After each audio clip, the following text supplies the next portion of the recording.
All right, we should be streaming. Okay. We I'll be the should, but judge of are that. we? Oh, we are. Oh. All right. So let's jump right into it. Unfortunately, I'm running about 30 minutes late, so let's just hop right in. It has been 2 weeks, but last session you guys made your way to Noble Station in an effort to help Xavier's daughter steal back a bracelet from the a bracelet from the Noble Museum, which is a small museum that showcases some very rare and very, very expensive artifacts that the noble monarchy has collected over the years. Okay. You were able to make contact with your old friend Snipe, and he was actually able to help you out quite a bit, not only by getting you suits. Hang on one second, and I will pull up the names of those. But suits of aliens that are would completely conceal your form, but are a bit annoying because they wear jingle bells basically on their suits as a religious thing.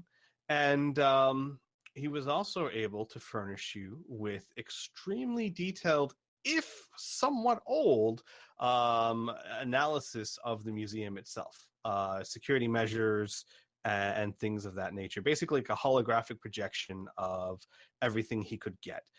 There were a few things he wasn't able to get, like if there was an emergency generator or not. But it is fairly detailed, all things told. And you guys were, when we ended the last session, I had to leave a little tad early, but you guys stayed and were making plans, I believe. So Yep. I'm going to throw it over to you guys because I don't really know what you want your next step to be. Well, we have a plan A and we have a plan B. I think the first thing that Xavier would want to do, Squee, is I would like to take some time here on Noble Station and look through any sort of, I wouldn't say maybe public records, gossip columns, news reports, anything that would be I'd be able to access either through a computer system or through some juicy bar gossip, and learn as much as I can about LeBeau and his family. I'd like to know how I already have a good sliver of how he acts, but I'd like to get more of a profile on his personality. Okay. In addition, I'd like to know the hottest fashion style for people of his class and his social circle. Got it. Understood. Now, are you specifically concentrating on him? Yes, I am specifically concentrating on him. In fact, I'm going to want to get as much data as I can of him speaking as well, whether he's made public appearances, interviews, or just caught on tape, so to speak. Okay, perfect. All right, go ahead. Who's bleeping me? Is someone beeping you? No, I'm good. Okay. Freaking Discord. Go ahead and roll Even me when you mute someone, if someone does that fucking at everyone. Oh, yeah. Like, God damn it, I wish I could figure out how to mute that. Right-click, notification settings, suppress, here, and everyone. Yep. Oh, there you go. Notification, suppress. Oh my god, you can. Oh my god, you're amazing. Thank you. Oh, I could kiss you, but I won't because... Yeah, no, thank you. No, thanks. No Inferno kisses for anyone. Anyway, thanks. No, seriously, thanks a ton. All right, go ahead and roll me a computer operations check, please. Okay, I got that. Let me just check my sheet. Ooh, well, it's at 98. It can't get much lower than that. I mean, higher than that. I will tell you the how much you succeed by will, of course, help. Well, gee golly. I succeed by a lot. I don't know. I think you almost failed. a 1. Yeah, I mean that's almost a failure right there. I'd say no. Okay, yeah, Thank you, amazing. Okay. So let's handle this in 2 ways. I will let you know what you find, what you're looking for. and I'll let you know maybe something you found that necessarily you weren't expecting. Bonus Yeah, info. bonus info. So, information about LeBeau. Could you be a little bit more specific in what you're looking for here? Yeah, of course. I want to learn his inflections. I want to learn terms that he likes to use. Goodness knows, me as a Let's Player, and you as well, we typically have turns of phrases that we like to use and sometimes repeat. Yes. Things like that. Speech patterns, inflections, emotional range, what he sounds like when he gets upset, what he sounds like when he's trying to cajole someone. A wide variety of his speech patterns. Secondly, I want to know how fussy he is with his clothing, how he treats money, and how he treats other people. Got it. That's a lot of asking, but I did roll a 2, so I hope you don't mind. All right. No. Actually, I think that's more than fair. So, I will say this to you: you are able to find on the we call it the extranet, I guess. I don't know if Rifts. Well, Rifts was kind of made before the internet was really a thing, so they may not have a term for it. So I just call it the extranet. On the extranet, you were able to find a plethora, believe it or not, of audio video logs. It would seem that LeBeau loves to give speeches. He is very, very into. He actually has like a imagine a vlog, but a vlog that is professionally done because you're part of the monarchy family. Sure. So he has so like his almost his own website, like major professional website. Okay, cool. Yes, and it is. It's very easy to find because he. It's not mandatory. There's like no laws that force you to watch it, but it is very highly suggested watching, and it's on no less than 6 channels of the main channels that you can get on Noble Station.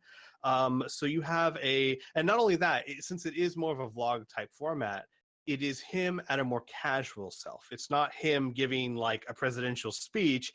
It's him just musing about his thoughts and ideas and things like that. So not only does this give you a great insight into his inflections and speech patterns and words that he likes to use and the like, it also tells you a lot about his personality, how he views things, how he treats people, things of that nature. Awesome. And in addition to that, you also do find several chat rooms or message boards that talk about it. Noble Station doesn't seem to have any sort of censorship when it comes to talking about higher ups or government officials or anything of that. They're very, they seem to be very, they seem to take a transparent. Exactly. They seem to take a stance that let the people say what they will kind of thing. And you notice or you find out that the general public opinion of him is this. He is a bit of a sleazy ladies' man. He is certainly nobility in the sense that he doesn't grasp quite the what it's like to be an average Joe. Kind of one of those not quite as bad, but the Marie Antoinette let them eat cake type of thing. Yeah. That said, you do see that the general public opinion of him is that when it comes to important things like the economy, health reform, things of that nature, he does seem to actually hold views that would favor the people that his parents rule. And he has shown very popular opinions as to caring about the subjects. Okay. So kind of one of those, I guess the mentality you would is, I like his thoughts and his politics, but I probably wouldn't want to hang out with him kind of vibe. Gotcha. Okay, perfect. All right, that's great. And then the bonus information, because you rolled a bloody 2. You find something interesting as you're doing your searching. Would it be safe to say that in your searching, you might also look up the museum and things of that nature? Of course. Yeah, definitely. Okay. You'd be looking around for information on the museum and things of that like, and you come across a flyer, an electronic flyer that seems very odd at first. It is submitted by the Union of Noble Security. Okay. And you are able to do a little fact checking. You Google it basically, and you find out the Union of Noble Security is a union that all security companies on Noble Station have joined in an effort to, earn fair wages for fair work.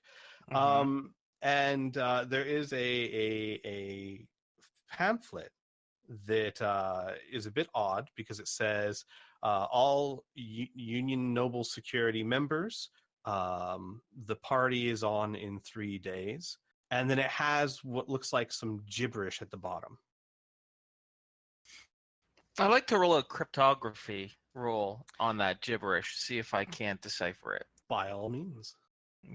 Okay. And my cryptography is checking. There it is. It's an 80%, so I succeed by 19. Okay, this is going to be interesting. You're able, after about 10 minutes or so, to decode it. It's not a very hard Cipher. It's basically an IP address, more or less, which is So you cut out just as you explained it. It's sure, basically sure. what? Like an IP address. Oh, IP address. So Okay, great. whereas most websites have names so that we can identify them easily, every website is really just a set of numbers. Yeah. And it's a set of numbers that go to a specific website. You go there and you read basically the following. I'm going to paraphrase it for you. Sure. In an effort to earn fairer wages, all members of Noble Security, the union, will walk out and go on strike in 3 days' time.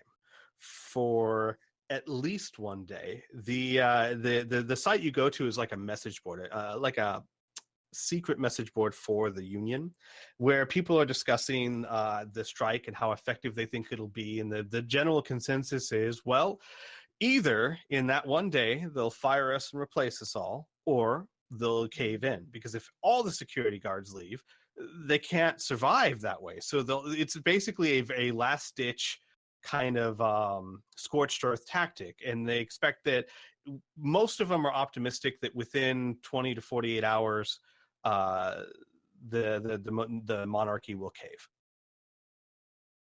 Excellent. I'm going to take, I guess, a copy, or for lack of a better word, a print screen of that information, and then call either via radio or intercom, depending on where my companions are, either on the ship or on the station, asking to meet up, that I found a very juicy tidbit while surfing on the extranet. All right. Who would show up to speak with him? Oh, Anna. Juicy gossip. Kinda, yeah. Oh boy. All right. So Yeah, Lucas will definitely. everybody, everybody, come please. Everybody dance now. I'll be there, but Isaac was working on a necklace at this point. Sure. Well, you can wait for 10 minutes. Yeah, I'm just saying. I know you were. I know. Internet huggies. Okay, I can't internet kiss anyone, but I'm gonna internet hug you, Burn. I know what you meant. Okay. Accept my hugs. And Kid Areno? Real quick, where are we going again? To the ship. I'm at the ship, researching this, or I'm rendezvousing at the ship. I figured it's private and we know it's not bugged, so. Oh, yeah. Okay. So when we all get together at the Smuggler's Lounge, Xavier will first say that I managed to get a lot of interesting information on LeBeau, and that should help us considerably. And then I found this little bit, and he would share around and either provide a data link or images, or just show it on his holographic computer, this possible security walkout.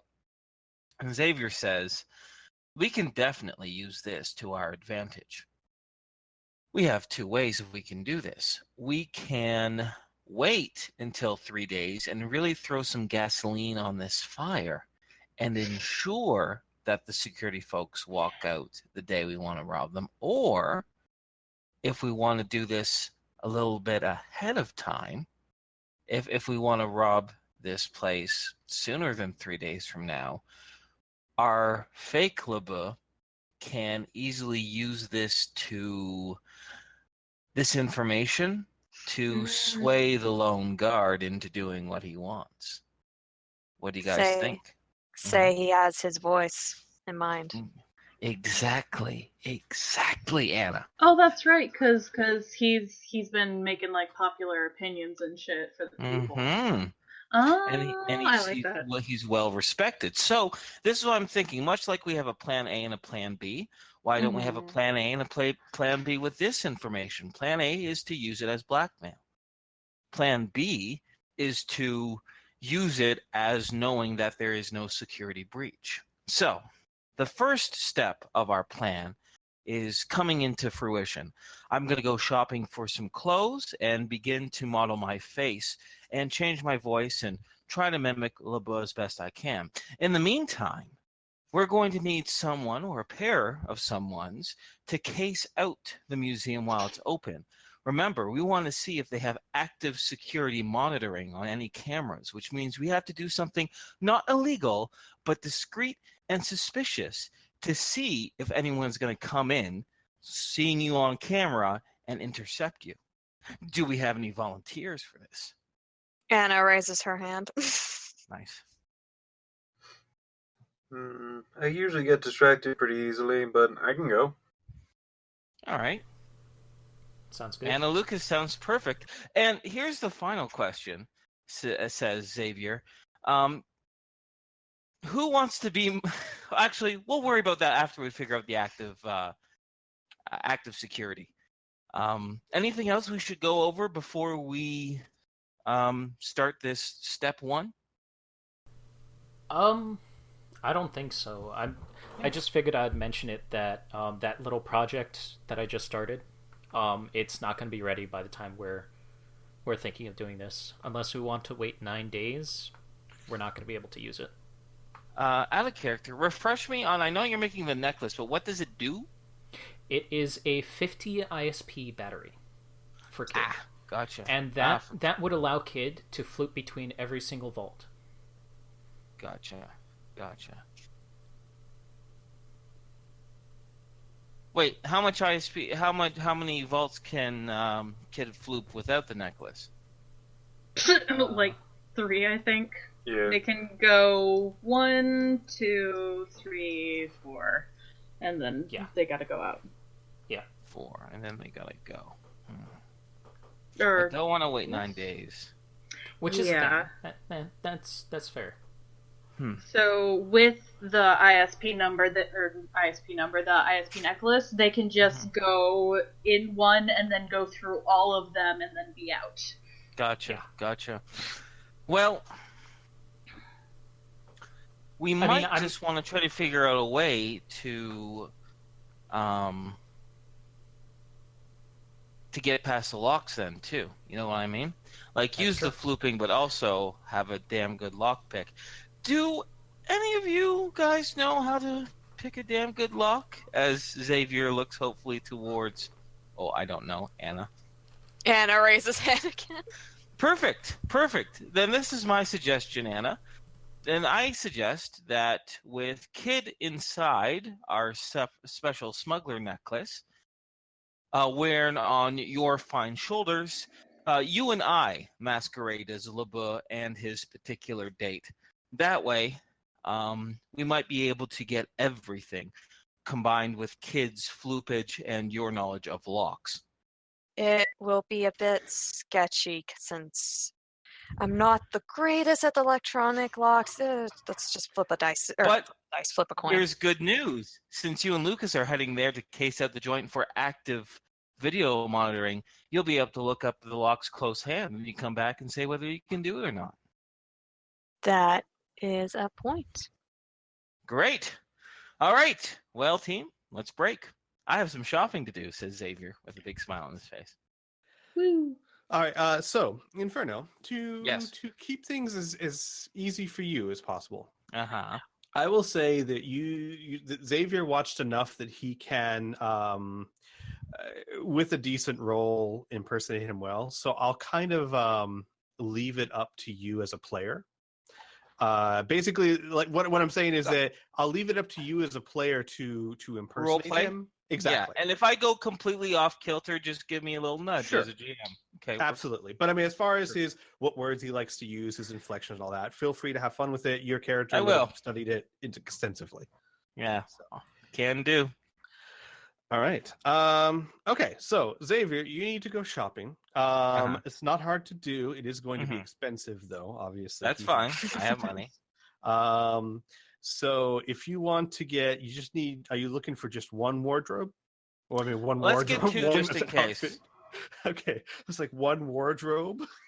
No, let's get two just in case. Got it. That way, and I want to buy them at two separate places. I would like them also perfectly tailored, which will increase the cost. But the idea of getting two, and in addition, I'll be getting these under the guise of someone completely different. So, as I mentioned before, when we first arrived in Noble Station, my face didn't look like my own, nor any of my fake identities. Right. And same thing here. I'll be paying via direct cred chip, so there's no need to use a banking system or credit or anything like that.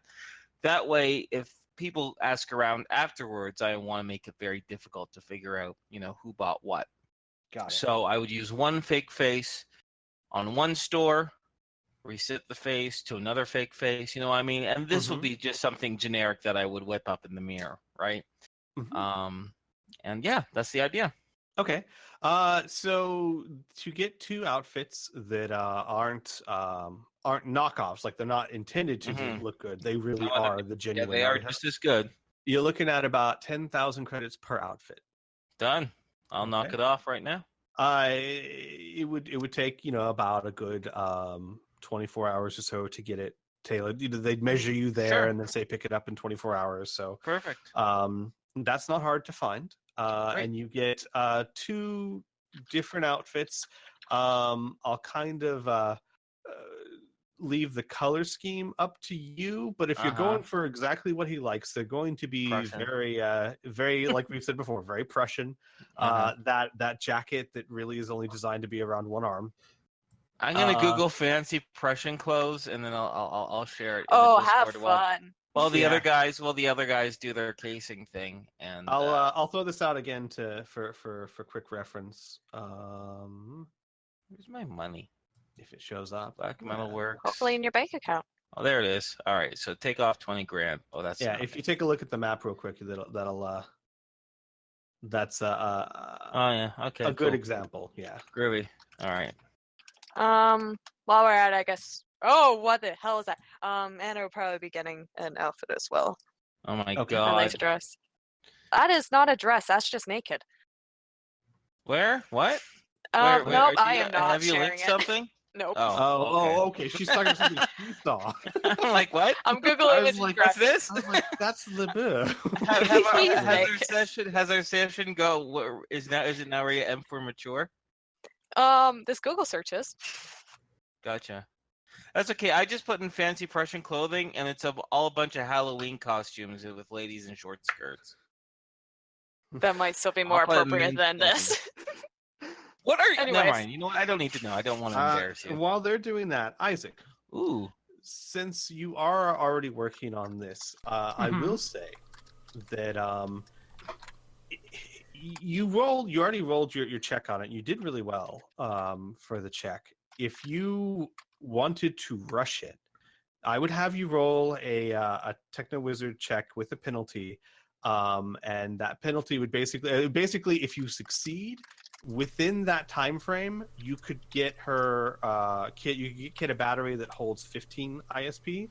But if you fail the check, you're going to crack the stone. And I'm out like 500,000 credits. All right. Let's. If you crack stone. Oh, and I should mention, if you succeed, that 15 ISP is a one-use thing, but it doesn't damage it, which means you could still finish it. I could still finish it. Exactly. Okay. Sure. Let's give it a shot. Okay. You're going to have a minus 30 penalty. All right, so I have to get a 52. I crack the stone and lose 700 grand. Yeah. Fantastic. Rip your wallet. Woo! And that was the only stone on the station because of my roll. Woo! Mm-hmm. Well, high risk, high reward. Yep. So unfortunately, Isaac, though that said, you almost made it. You didn't fail by that much. Here's what I would say. You cracked the stone. With enough work and effort, you could probably salvage a bit of it. And instead of making an ISP battery for 50, you could make one that could hold 20, because you'll have to take what's left of the stone and repolish it. So you could do one that will max hold 20, but you could still technically use that. But you're not going to get it done in 3 days. Yeah, it would probably take the rest of the 9 days. Exactly. Well, So, at least because you learned something. You almost succeeded. So I'm not sure it's exactly fair just to say the whole thing's kiboshed, you know? So you could still make a battery for 20. Yeah. Let's just say that Isaac's in a really bad mood for the rest of the day. I understand. All right, so that happens. You guys get your outfits. Anna, you're going for a really nice outfit, but I'm assuming you're going for a nice outfit, but not a royalty outfit. No. Okay. You can get the royalty. You can get a very, very nice dress for 2,000 credits. Okay. All right. Yep. Who else? Who else is doing what? Nice. I like that, Inferno. Great. I kind of like it because it's. Oh, I'm sorry. Go ahead. I was more asking. So I know why Xavier's buying a dress. Why is Anna buying the dress? First of all, screw you. I mean, it's very pageantry. Right now, they're thinking about Xavier impersonating LeBeau and Anna impersonating his date. Ah, okay. Well, I guess it wouldn't really be impersonating, just playing. Being there. Yeah. Existing. Got it. Again. I guess I should say again. Yeah. Yeah, date 2, Electric Boogaloo, except I'll be more respectful to you. Jesus. And less fond of neuromixes. Oh, that was uncomfortable. Uh-huh. All right. So yes, Lucas. Yeah, no, I don't think I have anything in particular that I want to make sure that has to be done. Okay. Well, I will say, the other thing that you guys had talked about was casing out the museum, basically, I guess, during opening or business hours. Bingo. Yeah. Got it. Which, of course, you would know this as well, Isaac. You most of all. The projection that Snipe gave you, he said that he made when he first got here, which means that projection is in and of itself at around 2 years old. Right, even more of a reason to go in for yourselves and see what's up. Mm-hmm. So who would like to do that? I think it was Anna and Lucas that volunteered. Yeah. Okay. Anna, Mm-hmm. how would you like to go? I have to wear that damn armor, don't I? Yeah, I would suggest it, because if you're going to show up later as my date, if it's the same guard and he recognizes you, we'd be screwed. Yeah, well, actually, I did get a psychic skill with this level up that helps me change my face and body shape, but only for 10 minutes, and it doesn't look that great up close, and there's a 50% chance it'll fail. Oh, So maybe well, not. it's up So to that you is- then, Miss Ectoplasm, or wear the suit. Yeah, no. I guess I'll wear the suit. All right, I On love the how bright I side- gilded you into it. On the Like this. bright side, if you want to consider it that, Susanna will be joining you, also wearing the suit. Now that she has made the deal with her dad, she is going to follow through with it. So she is going to Oh, join you yeah. also in the suit. Yay, babysitting. Yep. Because Yeah. now it's like if she doesn't wear the suit, she can't hold him to his side of the bargain. Oh Mhm. shit, that's right. Try to You gave convince her her your to take up. Anywho. So it'll be Lucas. What are you going to? Are you just going as yourself? What are you doing? I can't see why he can't go as himself. Yeah, he's not going back in again. Yeah, I mean, the only two things that would really be recognizable would be Admiral Bush and the detective, if you ran into the right people, of course. Right. So going as yourself actually would be a disguise of sorts. All right, so the museum is open basically 9 to 5. It's closed for 1 hour in the early afternoon for it is called for lunch and for cleaning. It's very clear that this museum is the reputation is for excessive cleanliness. So give me 1 second here, as I will. I don't have a token for Susanna, so we'll just say that she is with you. If it becomes necessary, I will grab something real quick. But for the time being, we'll go without her. Give me a second while I make some things visible to you. Tell me if you can see oh, you can see everything because I removed dynamic lighting, didn't I? We can definitely see guards. Yeah, you can see the whole museum too, which is fine, honestly. I thought- disabled dynamic lighting so you guys could view the hologram, and that's fine. I'll just leave it off like that. So you guys would arrive, and when you arrive, there would, of course, you go through the front door. There is a receptionist in a sparkling blue dress. It is almost like an evening gown made from sequins. And she's sitting at her desk, very proper, with her hands folded in front of her. She goes, "Welcome to the Noble Family Museum. It is 15 credits if you would like to see the exhibits." Okay, don't know. that was Yeah, up over. And then he before he hands it over, he's about to hand it over, and then looks over to a large gun and go, "Is that what?"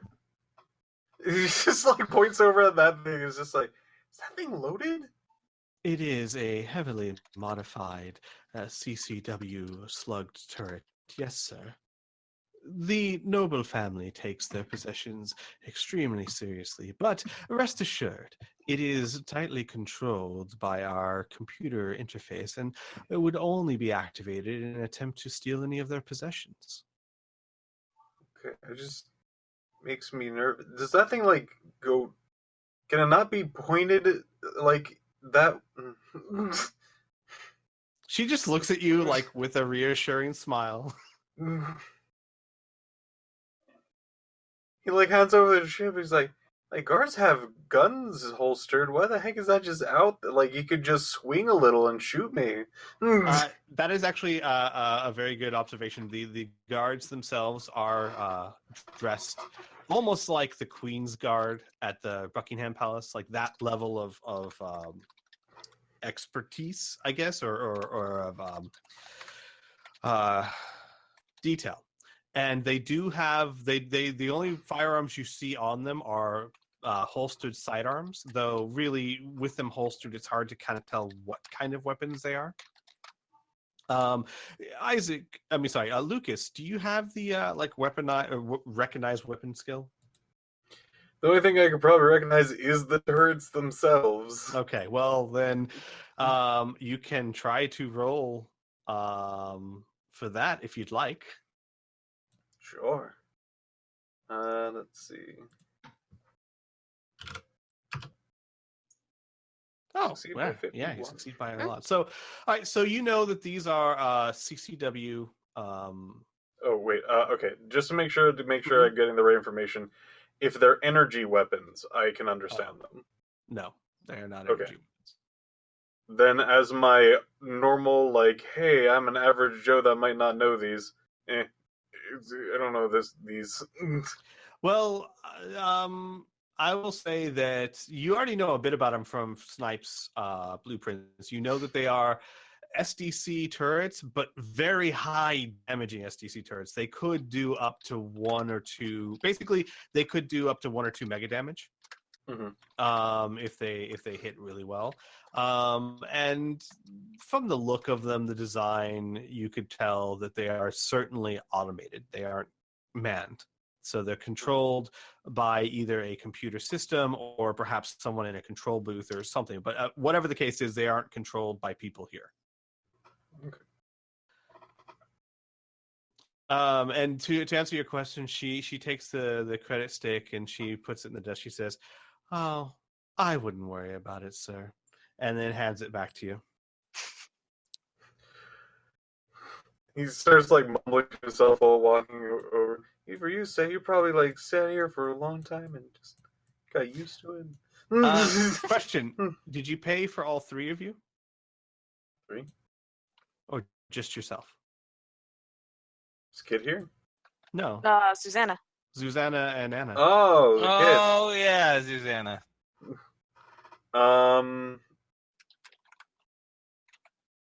Lucas would probably pay for Susanna and not Anna. No disrespect. I just don't want to make sure that like we're directly associated if something comes along. Except for Anna should pay for Susanna because they're dressed similar.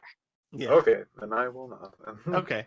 So you pay for yourself. So Anna, do you approach the counter? Yep.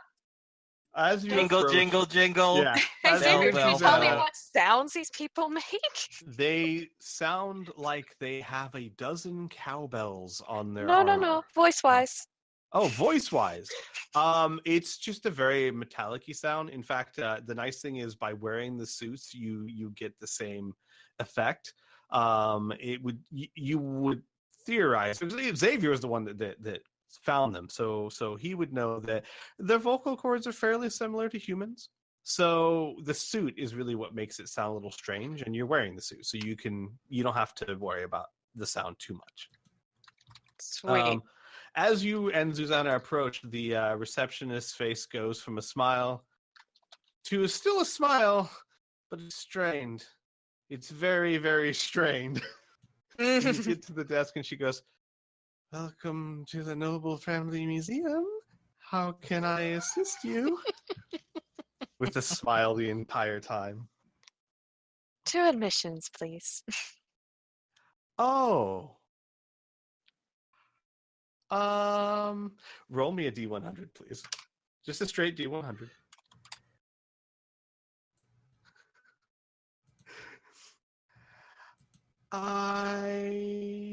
She says like hesitating, like she's looking through some planners. I am not sure. It's 30 credits, right? Ooh, roll me. Roll me a trust check. Yep, I think that. Oh, wait, maybe not. Nope, by 2. Oh, no, by 4. By 4. Okay, wow. Quick thinking. She goes, yes, 30 credits for each of you. Yes, that's what I was told. Good. She'll take the credits and she'll say, enjoy the Noble Family Museum. Please don't run. Thank you. Spite, run. Have a Run good for day. spite. So you and March is Susanna... in place for a second. make your way around. Meh. The guards show no sign at your jingling. They well, that's not true, Anna. You would notice one of them glances at you. That's about it. You guys make your way inside. You see that there is a another corridor beyond where there's really nothing there except on the walls there are portraits of all of the royal family with names beneath them. So you see you see a picture of von Merchenstein-LeBeau, Prince of Noble Station, Hilgrid LeBeau, Queen of Noble Station, and Frankenstein-LeBeau, King of Noble Station. The Queen has graying hair in a tightly wound bun, and she's wearing a very almost French style, 17th century style dress that had like the wires in it, so it hoops out very far. And Frankenstein-LeBeau looks almost like a spitting image of von Merchenstein-LeBeau, just older. He's got gray in his temples, and he has a more dignified look to him. Is there pictures of the daughters? There are not, actually. Oh. Yeah, no pictures of the daughters. Scandalous. Do you think I would look good in this one? Which one is he referring to? And please say it's the Queen. It would probably be the most froofy, so yeah, I think the Queen. Yeah, it'd be the Queen. Anna can't show that she... Anna's gonna just, like, look at you and then just look at the other portraits. Although if she was Anna, she would say yes. And so the door doesn't open as you are subjected to a 5-minute audio dramatization of the noble family, talking about the king, the queen, and their son and their great deeds. And it talks about how they have collected all the wonders you're about to see from the various corners of the 3 galaxies, many of them unique, one-of-a-kind artifacts. And then once it has told you all of that and exalted the graces, then the door opens. Okay, just again, so no mention of the princesses again? No mention of the princesses. Didn't at LeBastard say that they were the heir? Like the next in line? Uh-huh. What the? Okay. I think this is bugging Mackenzie more than Anna. Mackenzie brain shutting down. Cannot control Anna. So when you get in, I mean, you've already seen all of this, so you get a much closer look at it. You do, of course, see that there are 4 more guards inside here, as well as the turrets. Anna, you do see that in... give me 1 second, I'll show you. I just gotta pull it up real quick. Yeah. You do see in this corner... the holographics did not show it well, but there is a backup generator. Which corner? Hang on 1 second. Okay. The top right corner. Cool. There is a backup generator. You can notice it's actually very impressive. This is a very hardened and protected backup generator. You can barely tell that there's any... Like, you have the ability to sense electricity. You barely sense any in here, which means it has some kind of shielding to it. The interesting things to note: the 2 turrets out front, you could sense the energy in them. You could probably shut them off if you wanted to. The turrets in the back room, along with the shield generator, you would have trouble because the turrets and the energy generator have some form, and this is not something you've come across very often. They have some form of shielding, whether technological or whatnot, that is making it very difficult to sense the power running through it. Either that, or they run off of very minute energy. One of the 2. Scowling, but I'll deal with those later. Or at least, I don't know if I have anything I can use to look at them now without getting all up in their business. Well, I mean, no one seems to stop you if you go around looking at things. You wouldn't be able to get If too I close go to the look at the generator. turrets? Yeah, like I mean, you wouldn't be able to get too close to the generator without climbing over a turret, but no one's gonna mind if you go up and stare at a turret. I don't really have anything to analyze weapons unless you, for some reason, let me do computer programming on them No. or basic electronics. Tell you what, roll a basics electronics check. Might help in a way you're not expecting. By 20. Okay. These guns are not electronic.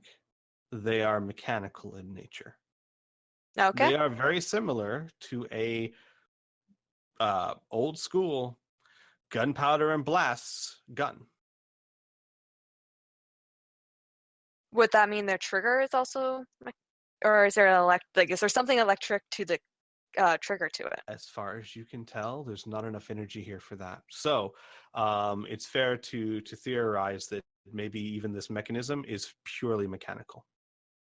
Maybe hydraulics, maybe some other form of thing you're not familiar with. Okay. Would that mean it might not be as automatic as at least I was assuming? So they might actually have to have someone switch it on? Possibly, but there's nothing here. It definitely doesn't look like there's anything here for someone to operate. But yeah, maybe it's hard to tell. It's up to your character. Okay. You also wanted to take a look at the locks, yes? Locks and then cameras. Okay. Cameras, yes, there are cameras. This was not in the hologram. You will notice that maybe it's a new addition, but there are cameras in the ceilings that about every 10 feet, there's a good dozen of them in the room. However, these you can sense electricity in, and they don't seem to be shielded the same way. Okay. And then the locks on the doors, another thing that's kind of interesting, though the holographs did allude to this somewhat. The locks on the doors are, again, purely mechanical. No electricity whatsoever. They are old-fashioned safe doors. Very complex and very big, but purely mechanical. So would it count as a basic tumbler type lock? It would.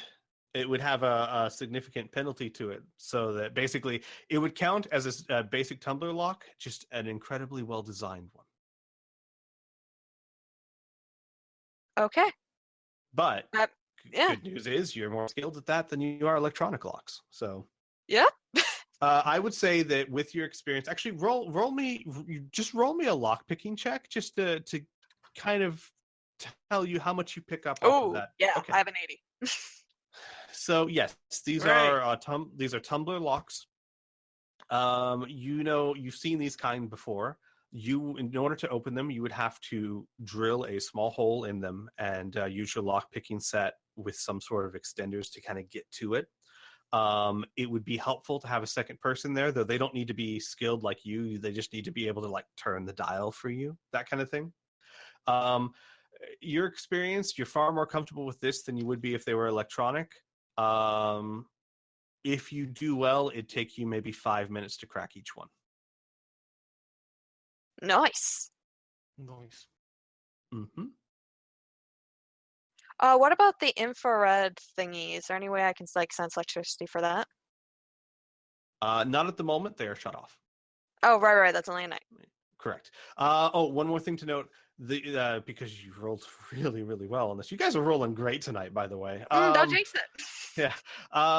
The safe doors do have one fail-safe to them, which is if you attempt to pick the lock and fail, you will trigger a mechanism that will basically this particular brand will actually heat up the core of the lock and fuse it shut. For just that particular one. For just that particular one. Meaning, basically, if you try to pick it and fail, the only way you're getting through that door, the only way anyone's getting through that door is to basically blast it open or get some sort of hot torch, something of that nature. So, kid, you're flooping into the one that we actually need to get into. And then I'll just pick the other ones.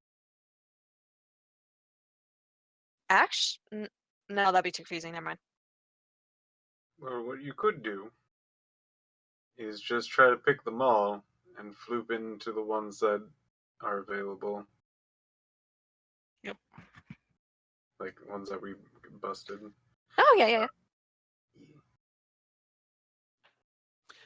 Anything else, you guys? Lucas, anything that you'd be looking for while you're here? Or are you just marveling? It's behind this garden. Dude, that gun's pointed right at you. His eyes glance at you and then glance forward. He makes no other motion. Be freaking out right now. How can you just stand in front of a gun? That's As Anna's insane. standing in front of a gun. He walks over this gun. This thing could fire off at any second. He leans on it. The guard looks forward. He keeps making small little eyes cuts at you, but that's it.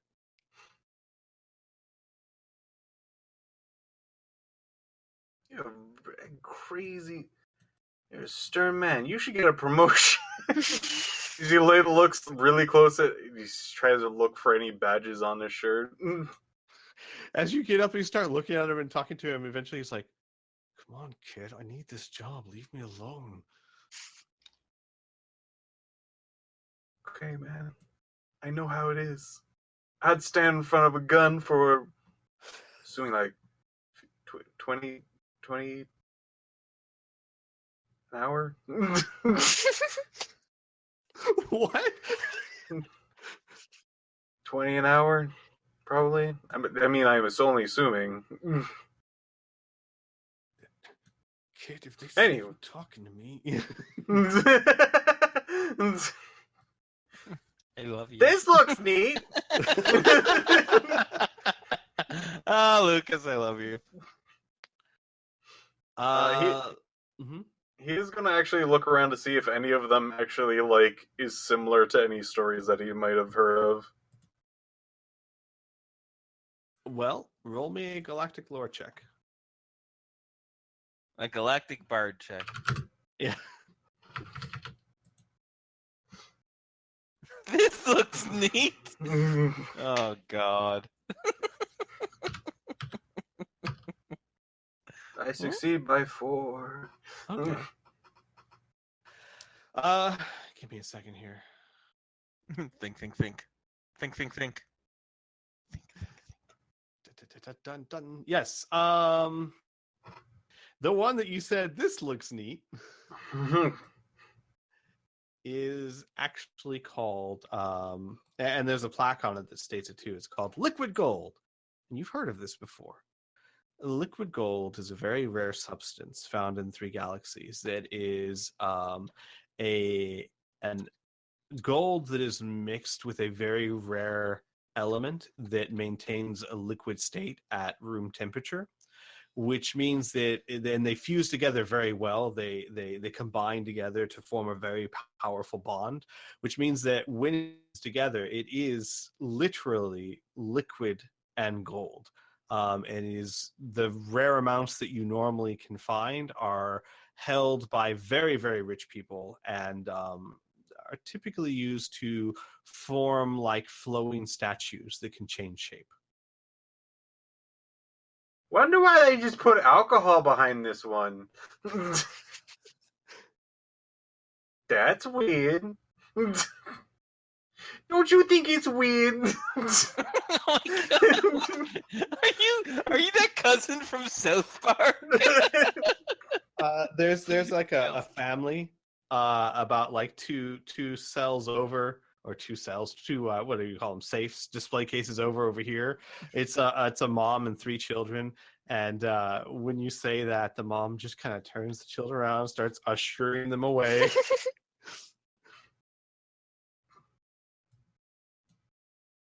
This looks big. That is a a pure white pearl, but it is in the shape of a diamond. The plaque on it describes it. It is actually a form of shale found on a low level technology planet that had giant cliffs made of the shale. It's very difficult to cut and polish, and this is one of the few examples of such a thing. Just gonna make sure that it's here. It is certainly there with a plaque on it that says the Bracelet of Esmeralda. A rare artifact from the planet of Palladium. The Bracelet of Esmeralda has been passed down from noble families of that planet for over 3,000 years. It is rumored to be the personal bracelet of Esmeralda, one of the founders of a long forgotten empire of that world.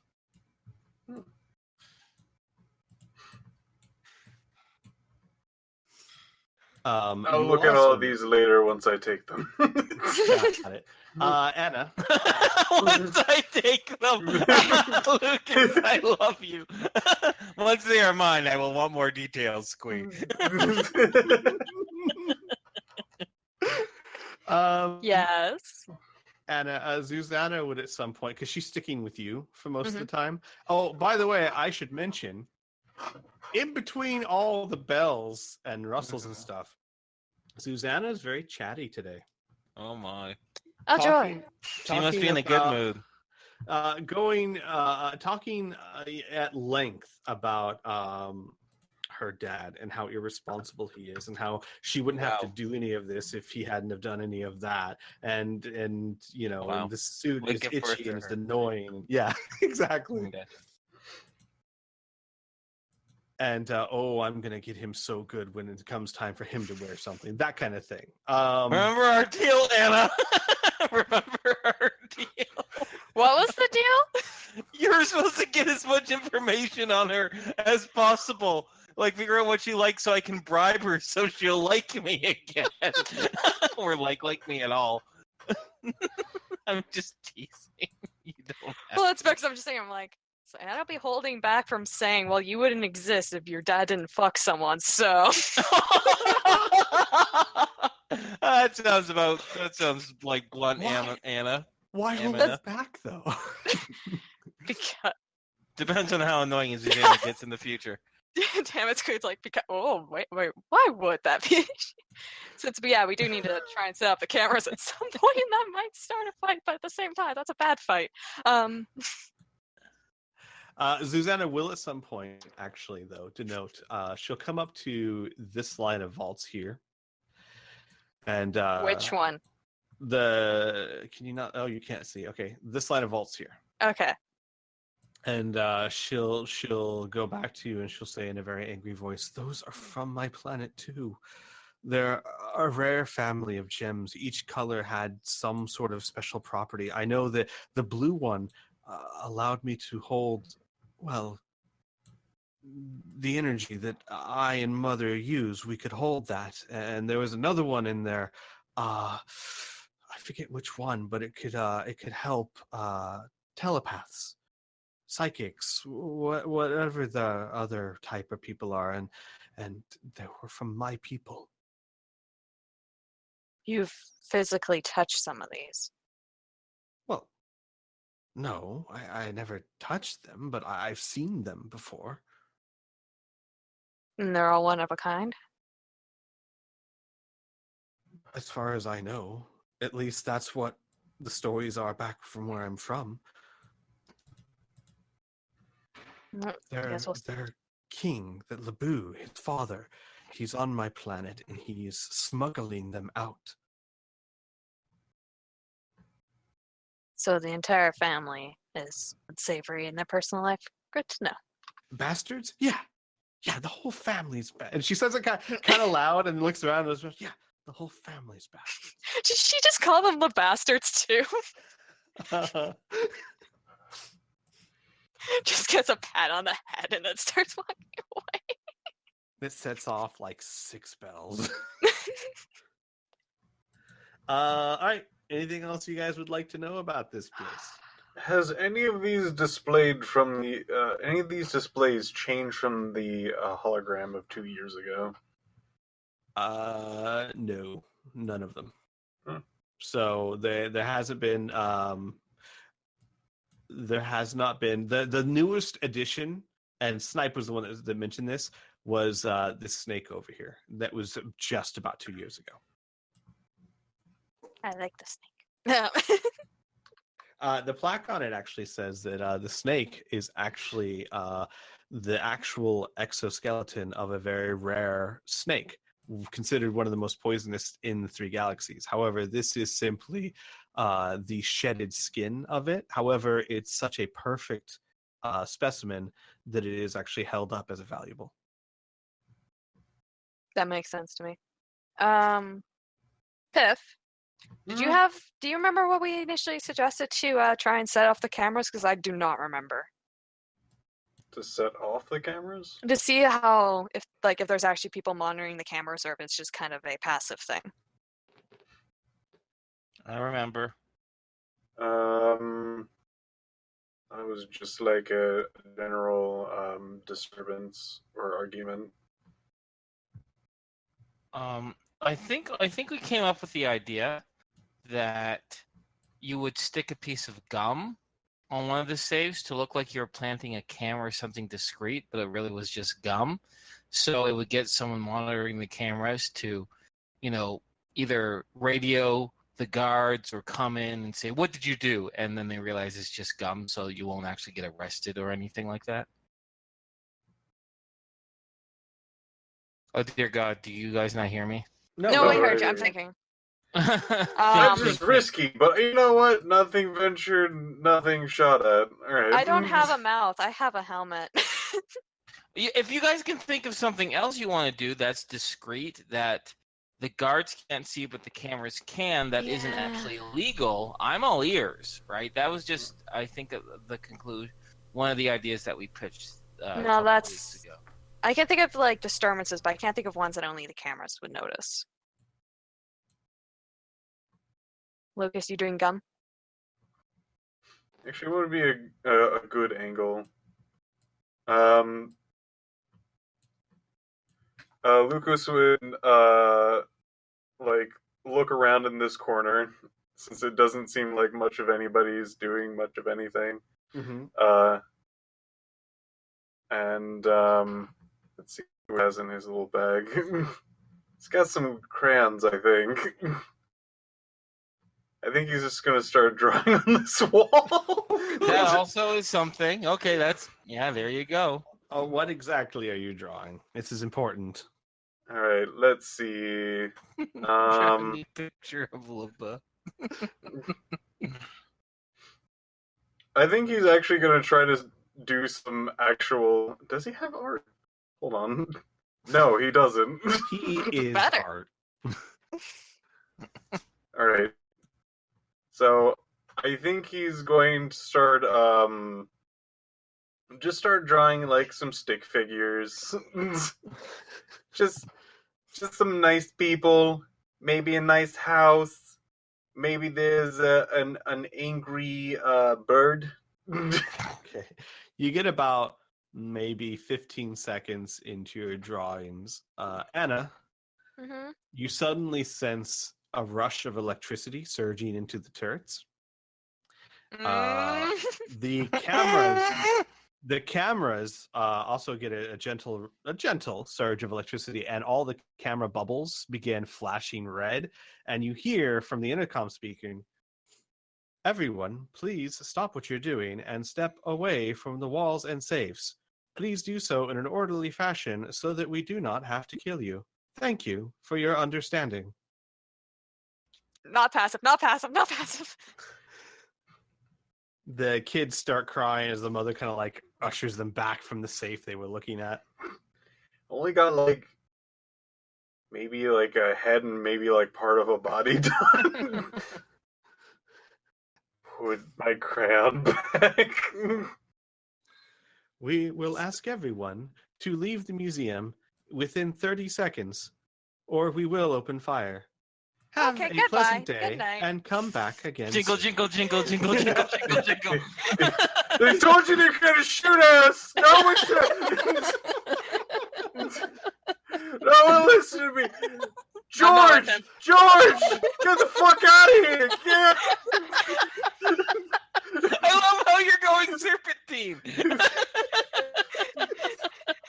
I imagine like arms waving. I told you. No one listened to me.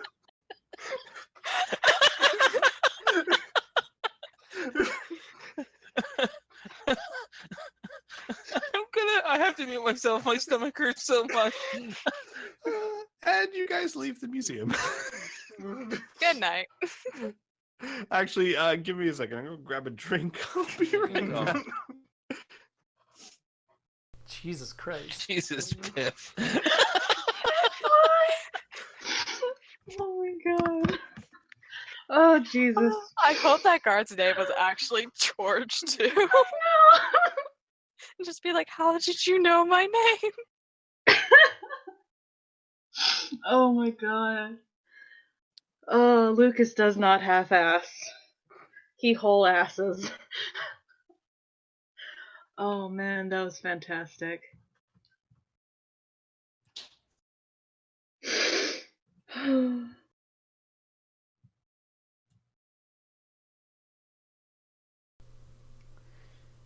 So yeah, that necklace was gonna cost me like 700 grand.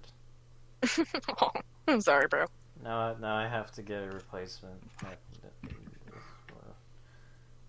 Damn it! Hello? Hello. I've calmed myself now. We're good. Oh my god, we're all gonna die! George! George, get the fuck out of here! That's pretty good. What? Oh, I'm just How? repeating what we just had. How Oh. did they expect them to clear out in a museum in like 30 seconds? I don't They know might if be they bluffing. start threatening to shoot people. Like, Yeah. Yeah, we should just. this dude. People can run pretty fast when they're scared. That's how you kill people. Yeah, that's how tramplings happen. But there's a reason why there's only 10 people allowed at a time. they might kill you. Jesus. We have to limit the massacre. Massacre. Massacre. Also, cannot I'm speak. I'm No, I was I'm Yeah? really I didn't tease you. I'm curious to see like if I could maybe somehow get myself in here and use telemechanics on one of these vaults, what it would do. Might as well try just so we know for the future. Yeah. Because telemechanics specifically reads, by touching a non-artificially intelligent machine, whether it be bicycle, gun, or plane, the psychic will instantly have a complete, although temporary, knowledge of exactly how that machine operates. Yeah, but is it safe a machine? I don't know. But it's Google. mechanical. Uh, He did say that it's mechanical. Yeah. okay. And it knows everything it's about... up to GM. It's up to GM 100%. I know. I just asked the question, like, is it safe a machine? Alright. There's a lot of But things that it- are technically machines that are, I guess, of Counterintuitive. today. Like a pulley is a machine. Oh, yeah, I guess, okay, yeah. You know what? Yeah, if you're a okay, alright. Yeah. It also Alright. gives the psychic a complete diagram and operation knowledge clearly seen in his mind's eye. So, like, would that just straight out give him the combination? Or... Because he knows where the tumbler teeth are. You're gonna have to ask Squee. Yeah. That'd be real interesting, though.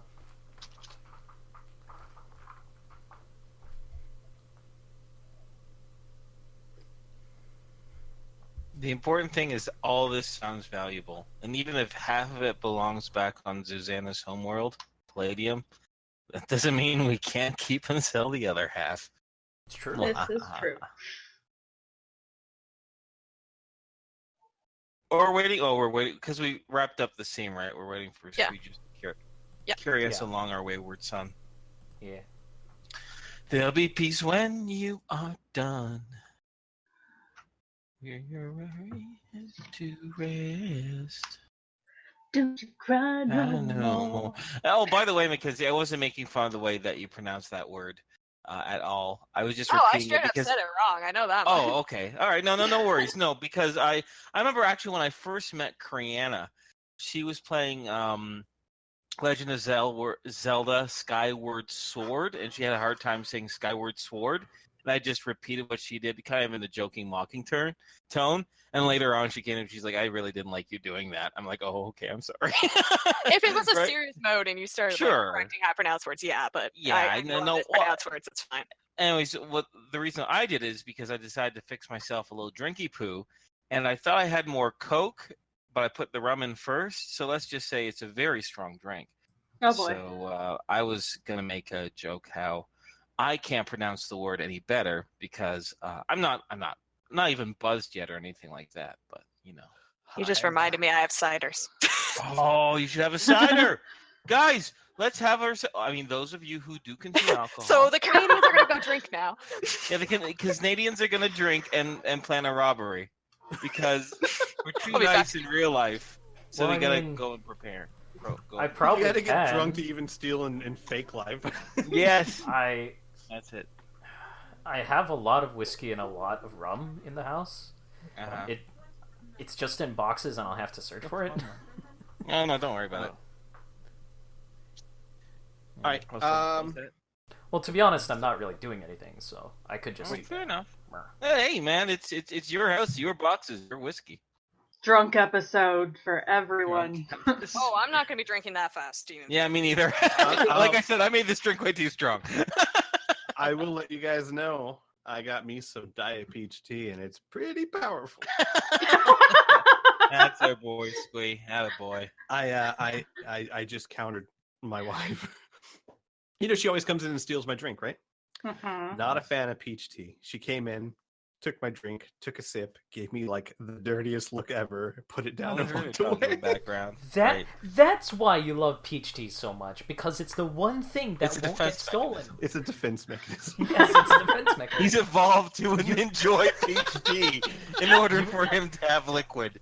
He's You like spray burning. peach tea from your eyes when you're when you're exhausted. Anyways, Oh sorry, my one God. last quick digression. I think my favorite thing, for as long as I known Squee, is whenever he explains people that he doesn't really drink because he doesn't like the taste of alcohol, and almost immediate later, people say, "Well, have you tried this?" And Squee's like, "Yes, doesn't work."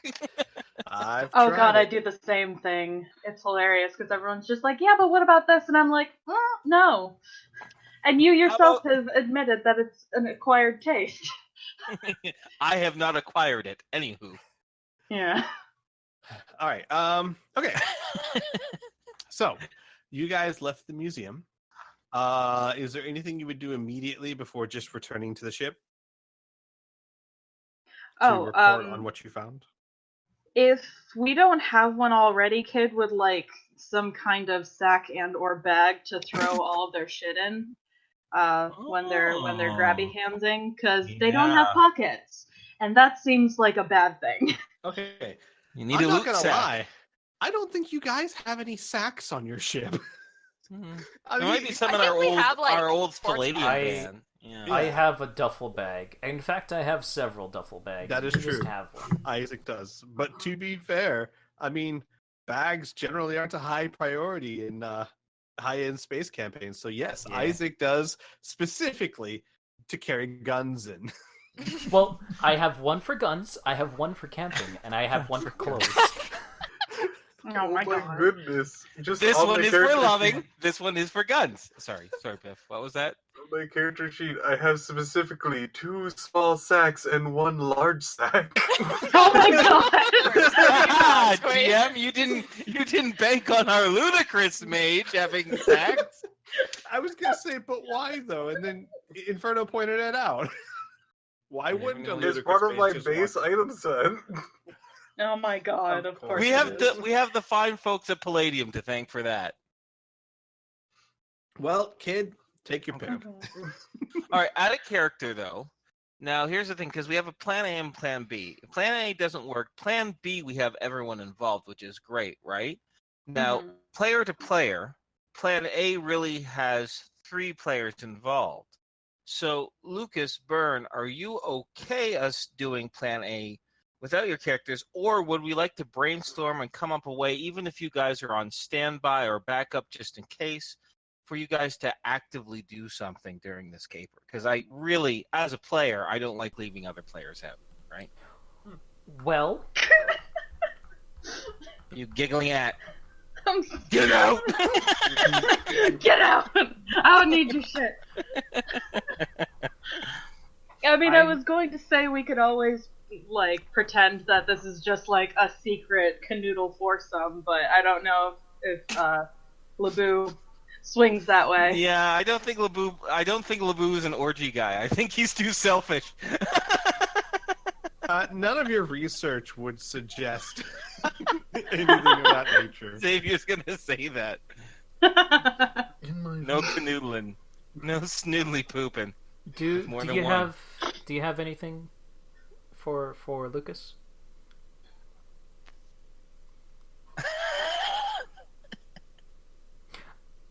Are you talking I to will- Lucas or are you talking to me? Yeah, 'Cause I asked okay. for Lucas. Do you have anything for Lucas, Piph? Anything specifically for Lucas that he could do? Besides just being backup or being stealthy, I do have a few other tricks up my sleeve, but in general, I'm not quite sure if it's really that good of an idea to have him, like, just be in there, I guess. Alright. What do you have, kid? Okay, so canoodling aside, what if Anna is pretending to be like a slightly more high profile gal, and Isaac and Lucas pretend to be her bodyguards, but they're kind of like staying off, and like they can kind of like small talk with the guard and be like, dude, or something like that. That'd be Now, interesting. does anything... Now, here's... Okay. Alright, I don't want to be Mr. Say no, right? Because if Anna is going to be playing someone high up, right? And if someone high up in Noble Station enough to have bodyguards around, then she has to be known by someone, you know what I mean? Which means we'd have to find someone and masquerade Anna as well, right? And I was thinking the idea is that LeBeau would insist that the guards step out, shut down the cameras, all that good stuff. And so it'd be pretty hypocritical of LeBeau saying, okay, you need to leave, but her guys can stay, right? Well, I'm not saying that they would stay. I'm saying that they would kind of be like just outside as well. so that they can be like, so that when we have things like all set up, then if need be, we can call them. But if you don't we think could that would work- no. You know what? If we simplify it, that makes sense. If they dressed up all bodyguard like, right, and stayed outside the museum while we went in, if the guard ever asked, "Oh, who is it?" and we could just giggle and say, "Oh, they're my protection," right? A girl can never be too safe, blah blah blah, right? And that way, if shit goes really, really, really fucking bad, Lucas and Isaac are boom right there at the entrance. Yeah, that's what true. I was thinking. Okay, all right, yeah, I'm down with that. That could work. The only other idea I have is I got a psychic power from this last level up called telepathy.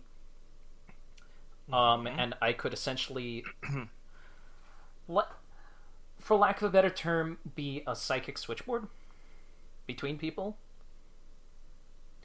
Because he can read the thoughts of several people, but only do so by focusing on one person at a time. Simultaneous multiple mind reading is impossible for the character. So I could But you'll essentially... need to see the people that you're communicating with, right? It doesn't say anything about seeing. Okay. Now, it's up to 100% up to the GM, but typically psychics need to be aware of their target.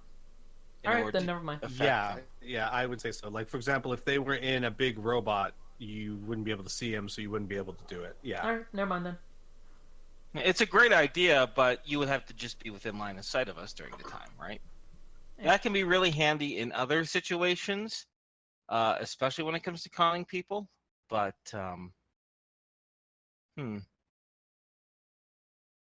Yeah. Are we okay with the bodyguard idea then? Mhm.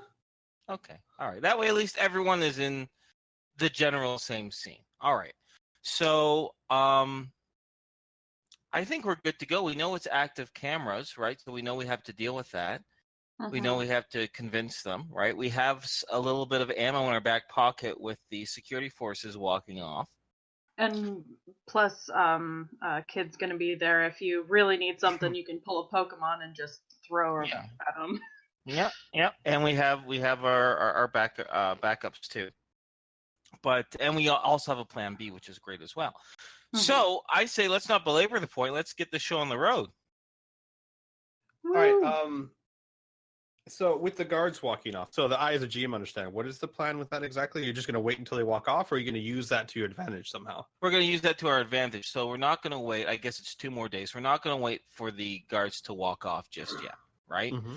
What we want to do is that very night, just a few minutes before closing, LeBeau, we're going to approach the museum.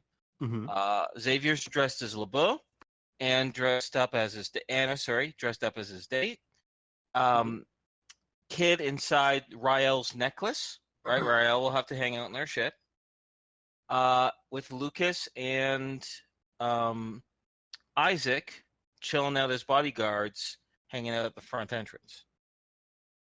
Okay. Like before you actually enter the museum itself. And you want to That's do the it before idea. closing. Got it. Yeah, just a couple minutes before closing. So, before we get, as we're getting ready for this, Xavier's getting dressed and whatnot, I guess first and foremost, Squee, it would only be fair for me to do both a disguise check with my cyber disguise and an impersonate voice check, right? Yes. I was going to have you do both, please. Oh, groovy. And I mean- also, oh, sorry, what's up, Well, I kid? was gonna say, since you did so well on that research check, you probably have a shit ton of videos. Yes, source Yes. material. So I was Yes. wondering, are there any positive or negative modifiers I would do to my roll, Squee? Yes, there are. So with the cyber disguise, Okay, let's do that one I first. would make it easier by 15. Okay, so easier by 15. Mm-hmm. Cyber disguise. Where is it? Above for specific individual. Okay, so no, that's the voice. It's disguise. Okay, I have a 80% in that. So it's really make it 95. 95, correct. Oh, thank goodness! Ooh. Yay! Internet HUD GM. Now, how many hours in the past 2 days did you spend listening to him? Quite a bit, actually. With the exception of breaking off a few times to socialize and chat and talk with his daughter and the other crew members, I would say Xavier would probably spend 10 hours a day on it. Oh my gosh. On and off. Yeah. 10 hours Yeah. of I want to become his because this Right. is because if this works, it works great. So Xavier's taking this very seriously. Make your check at a plus 20. Okay. So easier by 20. Okay, so my impersonation is 72, so it's 92. All right. Opa. Okay. You got it down pat. Okay. Susanna and Anna can testify. Great. Wonderful. So with that in mind, Xavier's going to take Anna aside, and he's going to, for lack of a better word, brainstorm with her appropriate ways that he can touch her without groping her or fondling her, right? So like being like, is it okay if I put my hand on your waist? Is it okay if I pretend to like blow in your ear, or like flirtation things that like she's cool with and I'm cool with, so when we're acting we still look like we're ready to get intimate, but we're not weirding each other out. Got it. Groovy? Yes. So you two are there. Kid is in the necklace. Right? Yeah. Okay. Kid, but first of all, Kid, you had a plus sign. My That was plus way sign- before. Yeah, that was when I was like, hey, does anybody have a sack? Oh. His kid okay. doesn't have pockets. Got it. Okay. So Um, Kid's in the necklace. Lucas the- and... Oh, go ahead. Are we trusting Anna to do her own makeup in a fancy way, or should I have someone do a disguise role on her? My suggestion. Well, what would you prefer? It wouldn't really be a disguise role. You're not disguising anything. You're just putting makeup on. It'd be more of a snap, snap, snap. Yeah, it'd be like if anything, it'd be like an art skill. I don't have that either. I have one. I have wardrobe and grooming. Yes, he does. So the big question for you, Anna, is: do you want to do your own makeup, or do you want Lucas to help? She is showing Lucas pictures. Okay, nice. That's cool. And probably also reusing that wig from the heist. All right, Lucas, roll me a check, please. Look at Because if it's bad, I can like wash it off and just do it myself. Oh, It's yeah. not bad. Oh, nice. If Lucas chooses to, he can duplicate them. Basically, this allows me to understand the style of like the area and be able to generally impress more people by like dress and positions and so on and so forth. Basically, be able to be more impressive with wardrobe as well as makeup in a social setting. Nice. All right. So, like I said, if you choose to, you can. I definitely do make choose it. to. Just making sure with your character. I feel like I gotta ask that with your character. Is she wearing the boots? She is wearing the boots. Then Nice. absolutely. Okay. Of course she's wearing the would boots. be mostly hidden by the dress, but you would see No, them. it wouldn't. Sure. Well, yeah, how the dress goes down. How far Dress down does is- the dress go? Not like I would be shocked. Did if it you touches not her see- knees. Okay. All right, I'm gonna let you know then. That is very, very not fashionable. I mean, like Neither is being conspicuous. able to kick someone in the face with basically the bonnet. fancy, expensive, highborn ladies do not wear knee-high leather boots with their gowns. It's just not done a noble station. That would be seen something as very lower to normal class kind of. What about I want- actress? Hmm? What about Unless someone she like, was who's like an trying to actress? get laid. No, Oh. I'm just letting you guys know. If you're trying to pretend to be like a rich person that is LeBeau's girlfriend, and Inferno, you would know this in your research, he would not be seen with someone like that. Okay, all right. So So first you can of get a all, I want longer everyone to know dress. that this is the worst session ever for Anna. She has to wear first a suit that has a bunch of cowbells on it, and now she can't wear her boots. This might be No. her last session ever because Well- no, you're saying she can't. You're saying she can wear them, She but could it'll wear be them. serious but it red would- flags. Well, no, not yes, if she wants to wear a short dress. If you wanted to wear a longer, more elegant dress, you could still wear the boots because they would be covered by the dress.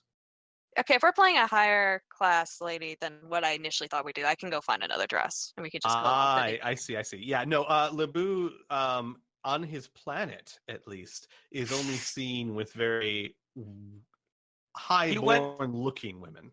When he went to Frontier Station, he was slumming it pretty much. Yeah. Hey, at least I'm an ex-heiress to the mafia. That doesn't count. That's not royalty anyone acknowledges. Right. I am Lord of the Scum Pit. So I think I heard Mackenzie say something along the lines of, maybe I could be an actress. Is that a high enough profile that might match the... LeBeau? I mean, it would be a well-known actress, in which case you would have to have some form of disguise. That is fair. Yeah. I think it might be easier just to get a longer dress. Yeah. Oh, yeah. It'd be easier to get a longer dress. All right. So it'd still be the same price, 2,000. I would prefer to spend 2,000 on a long dress than a short dress, anyways. There you go. More material. Atta girl. More to rip off if you need to. What? All right. So, Pourquoi? Oh, we could just go for the dress that Inferno posted earlier. That's easy enough. Well, 'Cause it's just I always, like it the- always seems to be in movies. Anytime the heroine's wearing a fancy dress, at some point she ends just ripping like it off to Oh, make it more that's much mobile or worse. something. Oh, I thought you Yeah. meant in the sex way. Yeah, see me too. And I'm like, oh my, this is racy for Squee. No. Okay, so kids in the necklace. Anna and Xavier are dressed up. Lucas, Isaac, what's up with you two? Are you saying like, what are we dressed as? What are we Yes. doing? How are we passing our Yes. time? No, more like because you're going to be bodyguards, right? Right. So, well, actually, Inferno, you would know this too from watching many hours. The bodyguards look very similar to the museum guards. It's a different color scheme. They wear red and black, red coats, black pants and undershirts, but I will still advise that this. same basic getup. Okay, I will advise this. All right. Would that be something readily available, or No. Like realistically, absolutely not. They would on purpose not sell the prince's bodyguard outfits anywhere on Noble Station. Hmm. I mean, some cheap replicas maybe, but by design, it would not be something easily acquired. Okay, guys, plan B then. Plan B. You guys still act as backup, but you don't dress as bodyguards. You just dress as regular civilians. Because remember, we're going there just a couple minutes before closing time. So the public, at least outside the museum, would still be floating around, milling around, etc., right? Now we don't have to worry about getting special clothes or anything like that. You guys are within shouting distance in case you got to barge in and kick some ass. Sure. Yes. Okay. Okay. So there you go, Squee. They can be in their civvies. All right. So then I would like to ask, what are you guys dressed as? Lucas might actually have to blend in with the crowd as much as he hates doing that. This is the worst session for Lucas, too, everyone. I have to be normal. Dress me as anything, but blending in is the one thing he does not want to do. Oh boy. I guess he's just going to go out and buy normal clothes. Oh man, I'm sorry, buddy. Well, you could borrow some of my clothes. You don't have to buy anything. That'd be very preferable. Okay, yeah. Doesn't want to own these things. Great.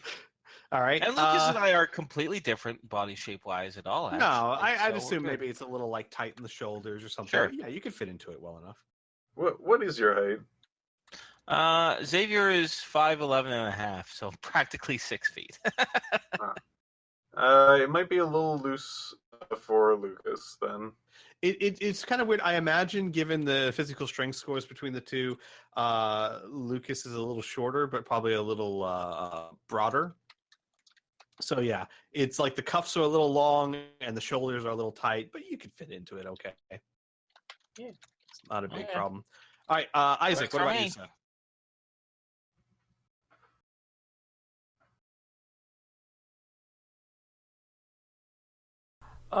He's just gonna be wearing jeans, a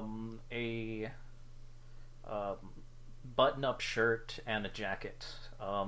He will be wearing 2 guns. They will be on his shoulder harnesses. Okay. Which kind of guns? Both of them are SDC. They are auto pistols, Colt 1911s. Nice.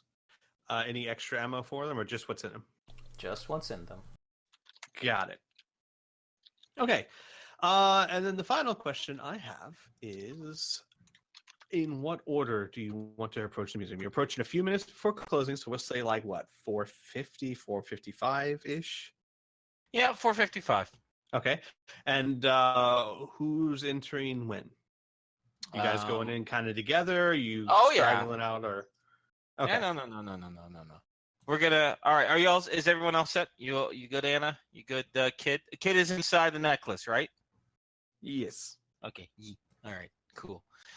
All right. Then, much like LeBeau, he would, as he does everything, he would enter con brio, very loud and extravagant and egotistical, with the lovely Anna in his right arm. As he would say as he enters through the front gate, wait until you see this. There are gems inside that sparkle brighter than those two beautiful eyes of yours. Oh, hello. And how is everything today? I thought, he would say with a small swagger, I would do a small surprise inspection as I would chuckle and huff over at Anna, giving her a knowing look. I need anyone, to roll me a D100, please.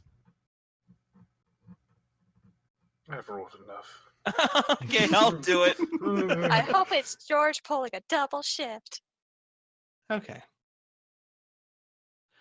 As you come in, the front desk attendant sits up straight and goes, "Oh, Your Highness, we were not expecting you." No, of course not. Of course not. This is what I would say a very fortuitous encounter. I just thought I would take a bit of your time and have my own little private viewing.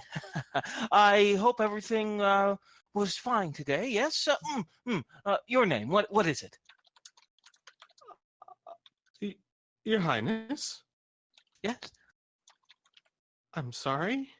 Well, I want to speak to you one-on-one, you see. Come. Stand. Come speak with me. She stands up, walks around the desk, comes up to you, and says, Just like one very- moment, little flower. very Yes, quietly, "Little brother, you want to play your games? But don't pretend like you don't remember me." Xavier will give a thin, sardonic smile and say, if we can't play games, dear sister, then what is the point of life? But fine, he says. She rolls her eyes. I want to have myself... Listen, and he says as he takes her off aside again, I just met this lass, and I have been talking about our treasures, and I assured her she could get a private viewing, if you know what I mean. LeBeau's sister takes Motherfucker. Anna by the chin.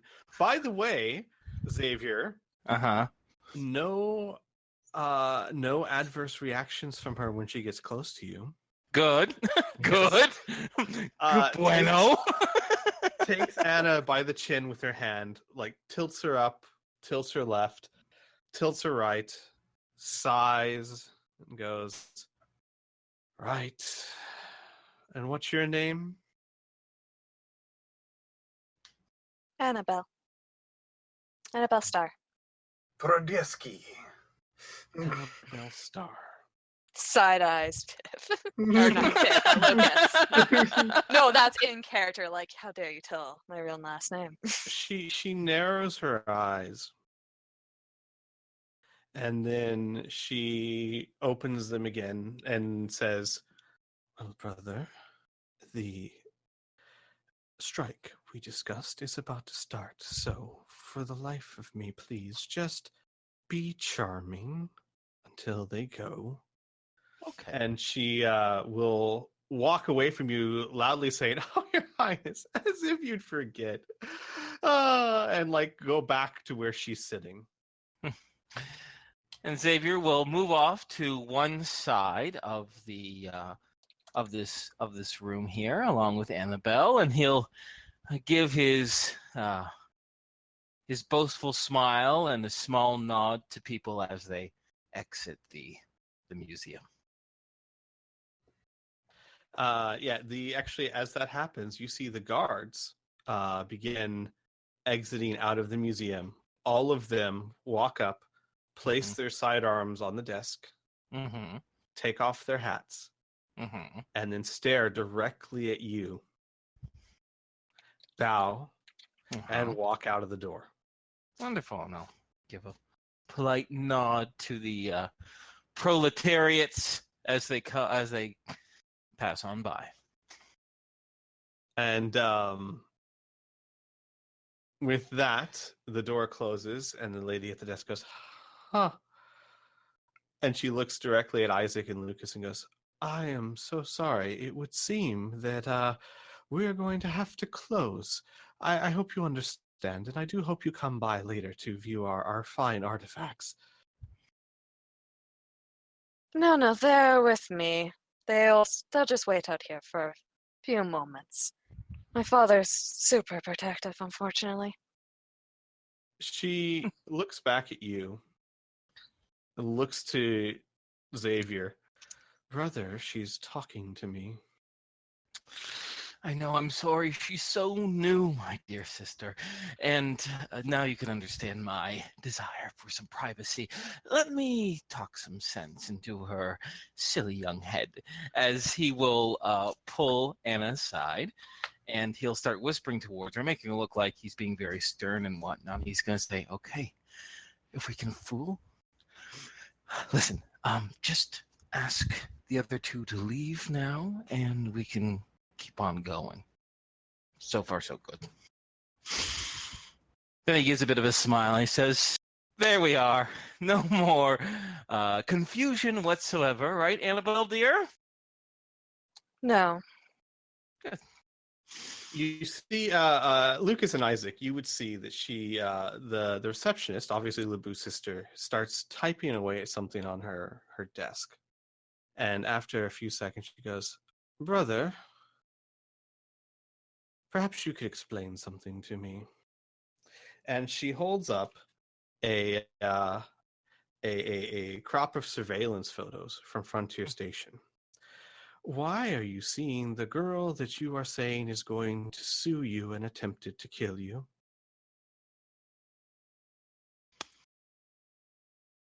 Give me just a moment. Give me just a moment. By all means.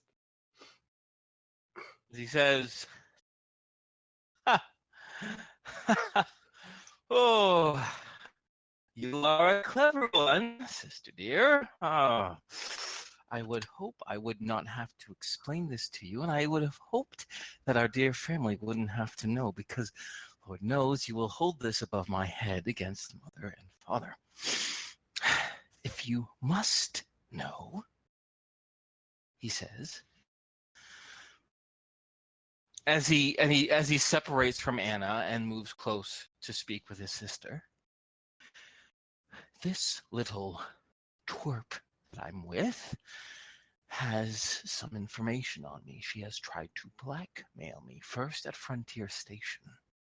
I have lured her here, promised her some wealth and stature, which is why no one knows who she is. I had hoped to scandalize her here in the hopes that she would not have the nerve to act against her family. For lack of a better word, I am trying to seduce this woman. And if you continue with this questioning, you'll scare her off, and my name will be dirt in Frontier. As you know, I was sent there as a diplomatic envoy, so this is a very tense situation. So, if you have anything, my clever sister, you want to ask of me to trade me for this secrecy, speak now. Inferno, I would like you to roll me a trust check. Oh, God. And believe it or Sure. not. Oh, yeah. Believe it or Roll not. a charm? Yes, a charm. And believe it or not, because she is under the impression she is talking to her baby brother, make it easier by 5. Okay, woo, 75% chance. Here we go. No! Okay. All right, that's fine. This is why we have a plan B. She just, like, puts her face in her hands and she goes, Brother, brother, brother. This is why Francine tells you you would not be fit to rule. You don't come up with some ham-fisted plan to get back at someone. You just throw them in jail and be done with them. And she starts tapping something on the keyboard. What are you doing? I am calling the Royal Guard like you should have done the second she stepped on this station. Wait.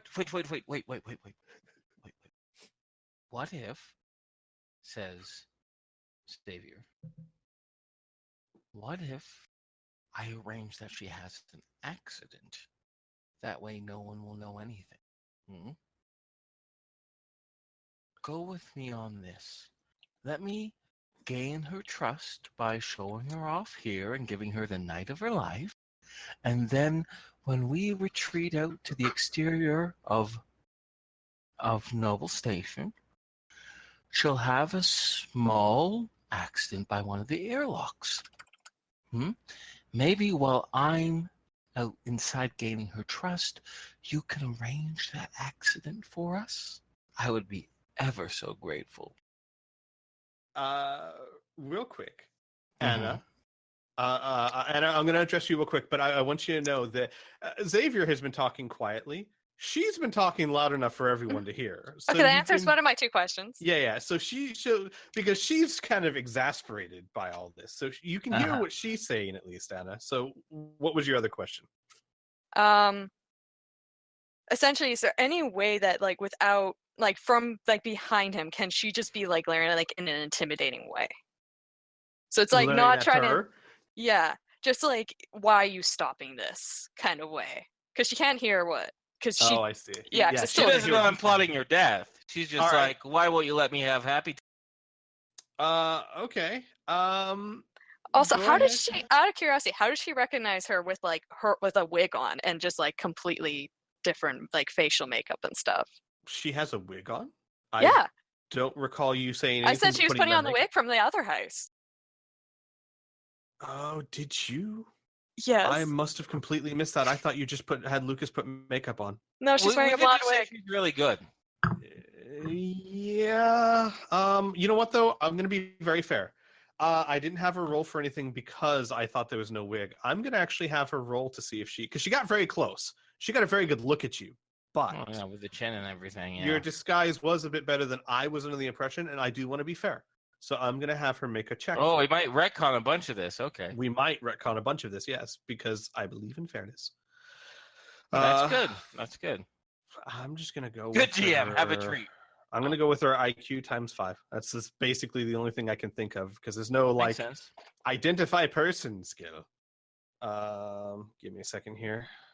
Roll high, roll high, roll high, roll high. She's gonna get a 1. I need my calculator because I don't know what 17 times 5 is. Okay. 17 has The 5. people in the Whoa, geez. hallway won't. Yep. It's like 85. Yeah, it is. Wow, you did that too fast, buddy.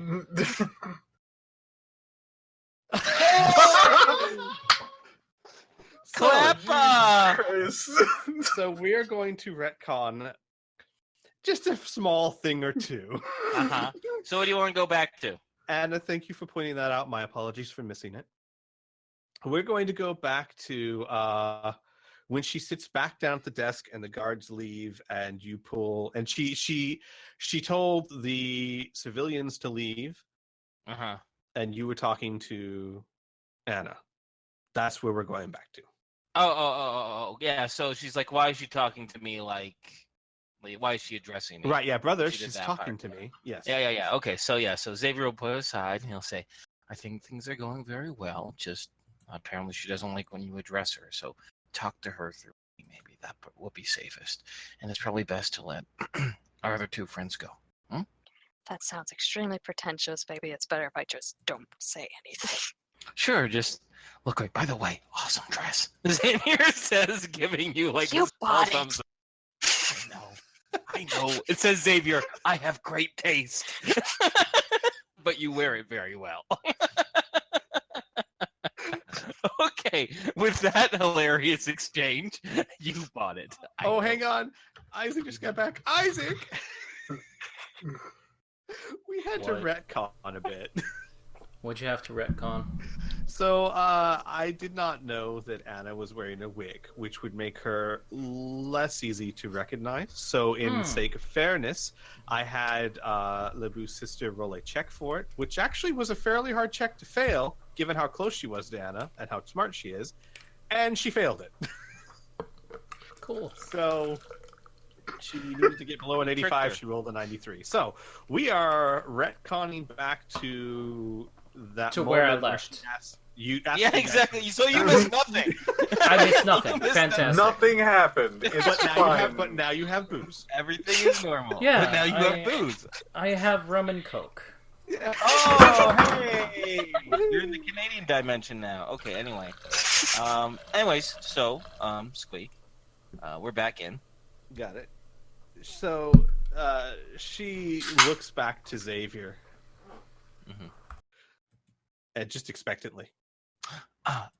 Yes. Well, Xavier looks towards Anna and nods his head towards Isaac and Lucas.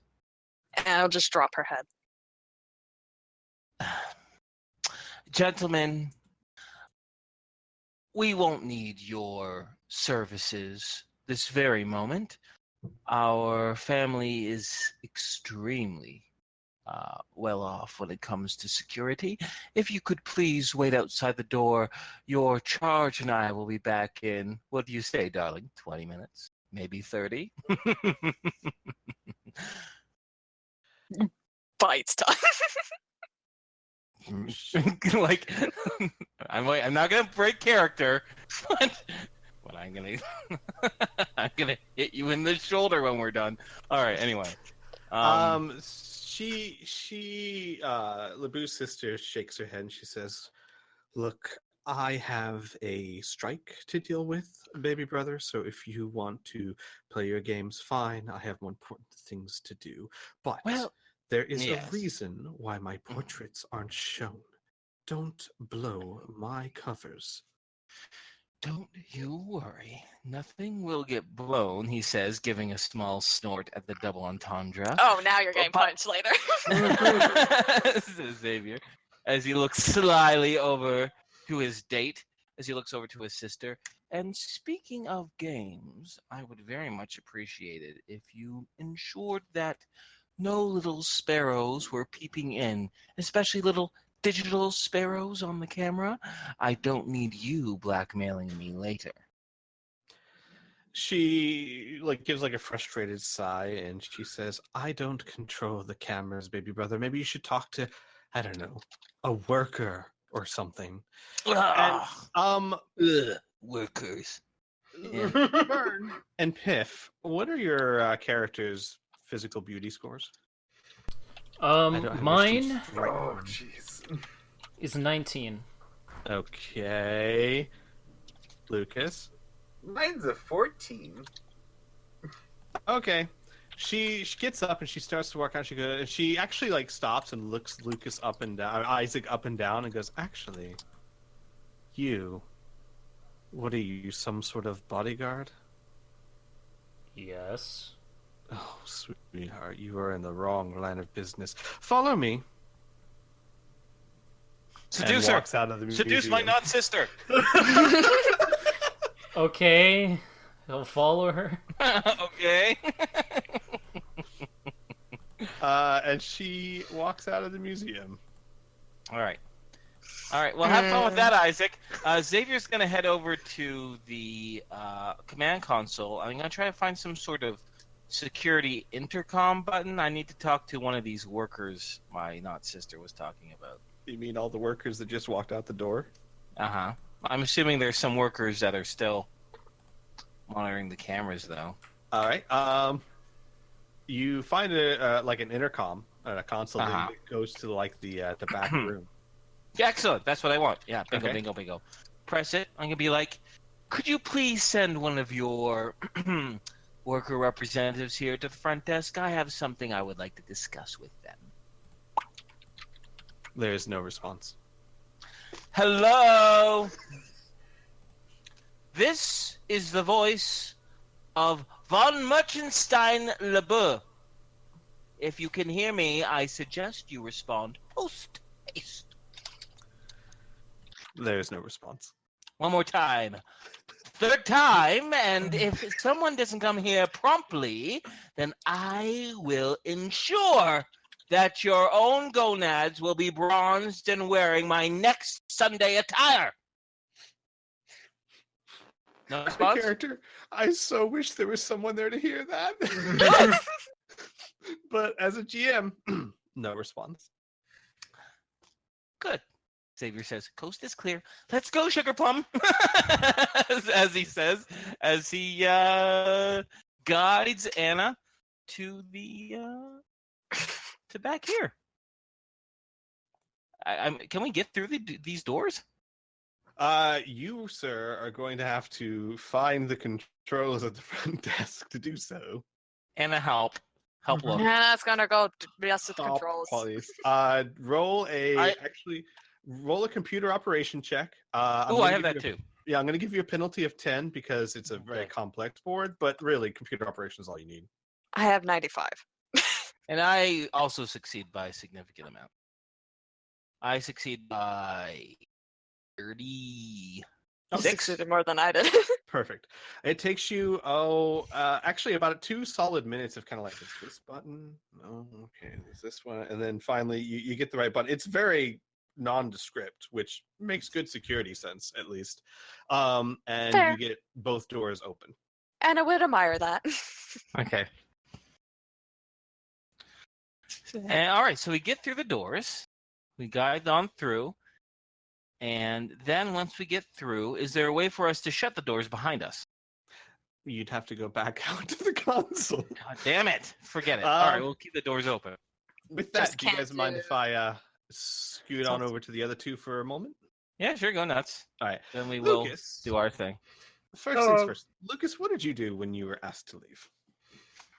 Well, I stood there until I was going to be ushered out.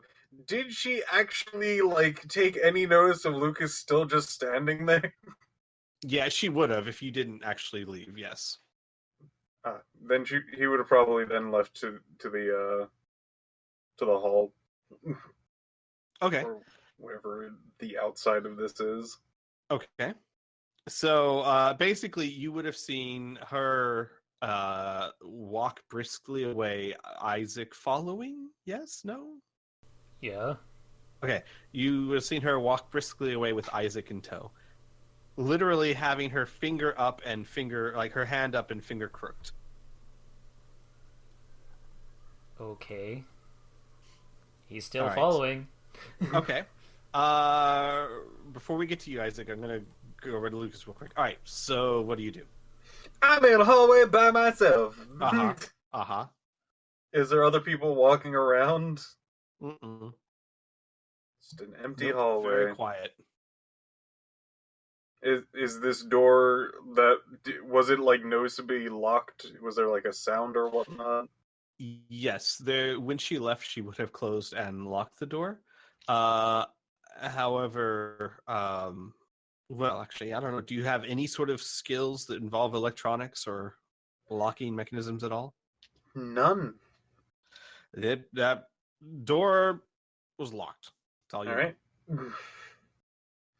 Well, then he's just gonna sit there, I guess. Well, not sit, but stand, I suppose. Aw. Okay. All right, then I'm going to skip over to Isaac real quick. Isaac. She locks the door. Do you have any, you have electronic skills, of course. Do you have any lock-picking skills at all? The only lockpicking skills I would have is if I were to try and cheese it using telemechanics, and only if it's a mechanical door. Well, that would work, but you'd have to touch it and all that. But you do have electrical engineering, correct? Yes. Roll me electrical engineering, please. Actually, no electrical engineering. I have electrical. Where the hell is it? I know I don't have the engineering because I could have taken it. General electronics? I think so. You Trying have to something find it. electronics. I know you took it. Basic? Hang on, let me get your character sheet. I think Yes, I ma'am. have basic. Yeah, basic electronics. Yeah, Here we go. basic electronics. All right, go ahead and roll that. Penalty Yes, penalty of 10. 10. Because you're Gotta just get getting an a quick 88. glance. 56. Oh, yeah. It's not a very complex lock. It's basically a key card. Oh, cool. The security seems to be inside the museum, not the front door. Yeah. However, excuse me while I close my door. However, you get a quick glance. That's what you see, and then you begin following LeBeau's sister, who I should describe a little bit more at this point. She is fairly tall. She's about 6'3", though she is wearing heels. So you think maybe a couple inches is from that. She has short hair that it's very business style. The short hair is cut squared around the neck and combed to the side. She's wearing the blue sequined dress that she wore the couple days ago when the others went to the museum as well. And she has you follow her out down the hallway a good about 10 minutes or so to a small little antechamber. She opens the door, she beckons you in, and inside you see it's like a very comfortable sitting room. There's like a nice red couch there. There's a couple of tables with some refreshments on it, and computer panels on the far wall. And she says, "Close the door, please." Before he goes in, he's going to ask, what is this? Oh, this is one of my operating centers. Okay, so you're offering me a job? I don't know yet. Close the door, please. Tears off blows. This is your first job. All right, sorry. This is really M for mature. All right, yeah, he's gonna go inside. Close the door. She'll take a seat on a chair and cross her legs and kind of brush off the sequins and fold her hands. She says, "Have a seat," and motions toward the couch. Okay. He has a seat.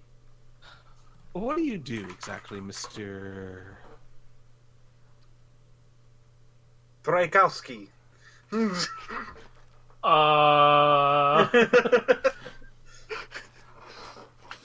Shit, I don't have a backup name for this character yet.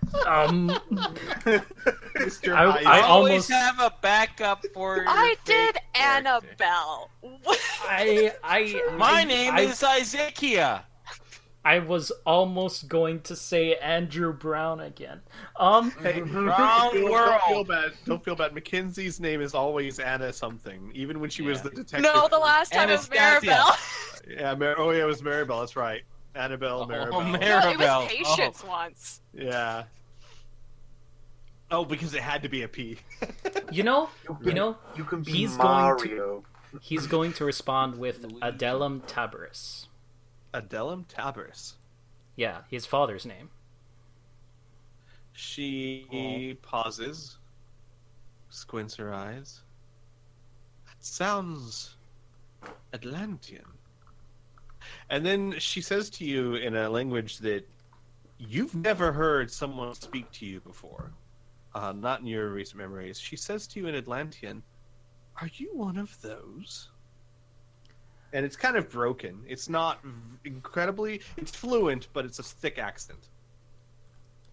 Okay. He's going to respond with, pretty wide-eyed, "How the hell do you know that language?" I made that up when I was a kid. That's just gibberish. My dear sir, she says, continuing to speak in that language, "This is not gibberish. This is the language of Atlanteans. I am not as fluent in it as I would like. I've only met one or two of you before, but you didn't know that, did you? You thought it was a made-up thing. How cute. So tell me, what does an Atlantean do for a living?" Well, as you know, and he's going to respond kind of questionably in Atlantean, I'm a bodyguard. And I'm really good at it. I imagine, but isn't that a little beneath your lineage? Is that the word? I believe that's the word, lineage. He's gonna shrug. I don't know. She leans back, and she's eyeing you differently now. Now that she ever since she started talking to you in Atlantean, she's like, "So, how did you come by this position? What's your qualifications, Mister?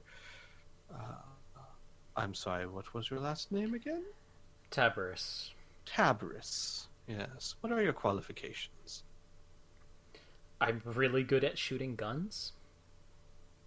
Like, incredibly She good. rolls her eyes. Any brute that is good at shooting guns. What are your qualifications? Well, I don't think you're understanding correctly. I can shoot guns extremely well. She sighs. Either you're a simpleton, or you really mean something beyond the norm. Very well. Do you have a gun? Can you show me what you're talking about? Alright, he's going to take out his guns and place them on a table nearby. Mm-hmm. She goes, "How impressive."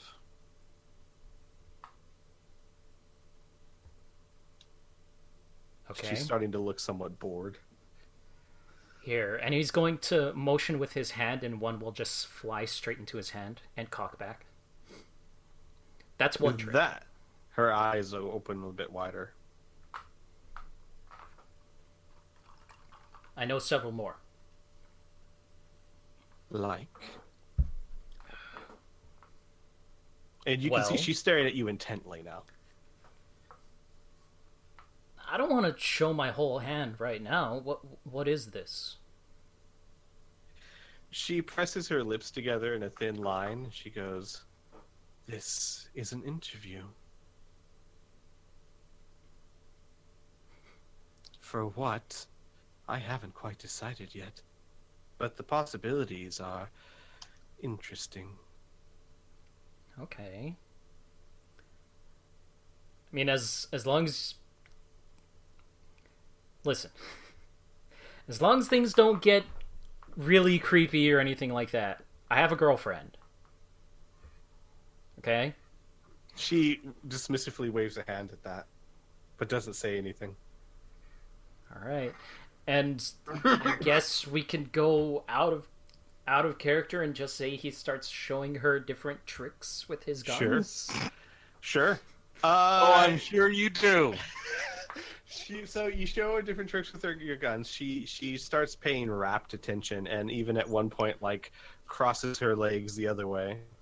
And okay. With that, because this has been a good 15 minutes or so, if it's okay, Isaac, I'm going to skip back to the museum. Go for it.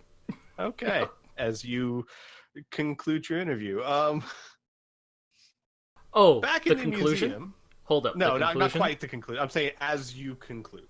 We haven't hit the conclusion yet. Yeah. I'm just saying he's going to use a different psychic power for the conclusion. Got it. I will keep that in mind.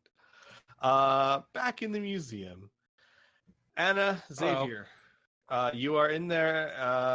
From where you are, you don't see anyone. Of course, where you are, you can't see much at the moment. Well, I'll take a quick look around the corner here. Okay. Look around the corner there. Wait, no. Well, go back to the first corner. You look around. I'm there. When you look around the corner, you see something very odd. Who are you? This is my sexy time, you bastard. Who the hell is this? You see a woman, maybe in her mid-20s, red hair. She's wearing, believe it or not, a 1930s era tuxedo. It's made with soft leather. The coat looks dark blue. The pants are black. And you can see a little bit of a gray shirt underneath it. She has a helmet with several different types of protruding lenses. And she is joined by a kind of... By her side, it looks like it's almost like a wispy, gooey type of mass that just kind of floats in the air next to her. And she's staring at one of the safes. And when you go around the corner, she looks up and she goes, Gloop. Go. And she pulls out what looks like a neural mace, and the thing next to her changes shape to look exactly like her, also holding a neural mace. Okay. And hold up, no galump, says Xavier. His face as I raise my hands, and I go look over to Anna and be like, "We have company," as he says. Anna's gonna come over. Yeah, and he's gonna raise up his hands and he say, "You speak trade 3?" Yes, not Okay. very well, but I do speak it. Okay, and then I'm gonna cycle through the other trade languages. Let me check what I got. Trade 4, trade 1, trade 6. I'd have to look it up, but whichever trade is similar to Earth, English. That is trade 4. She speaks that much better. Okay, yeah, trade 3 She says, was "This Wolfen language, based I for know some this reason. language." Okay. You, All right. you Mhm. are the prince of the station? Yes, I am. I came here for a personal reasons. What are you doing here? Damn it, Gloop. This might get dangerous. And you hear next to her, I'm with you, Beatrice. What do we do? There's no need for danger at all. As you might have noticed, me or my lovely companion haven't called security yet, have we? No, I have noticed this. And no one else is here. It's just us. Tell me something. And don't lie. How did you get past the cameras and the turrets? I'm very curious. The secondary figure says, "Oh, we have OP fields, out of phase fields. It lets us slip through almost anything." Gloop, silence. Oh, I'm sorry. I wasn't supposed to say that, was I? Now, let me confess something with you, my dear friends. I'm sure you're not here just to take in the ambiance. You're here to take some of my family's treasures, yes? From what I understand, they are not your families. Well, you know what's really interesting about that, Xavier Lies, is that even though they're not my families, they are insured as if they're my families. And I need some quick cash due to a certain scandal on Frontier Station. So how about we have an agreement? You take what you're here for, and you help me take a few things as well. I'll report it as stolen, as they are. You run away with whatever you want, and in a few weeks, my family will get a very, very large insurance claim. And, of course, what I steal will be returned miraculously. And a few things will slip through the cracks, but that will be your payment for this arrangement that we're making right now. Roll me a charm check. Okay. No penalty. Be charming, Xavier. Be charming, Xavier. Please, please, please. I got it right nailed on the Did button. it right on the nose. Sorry, give me a second here. Ooh. Ooh, okay.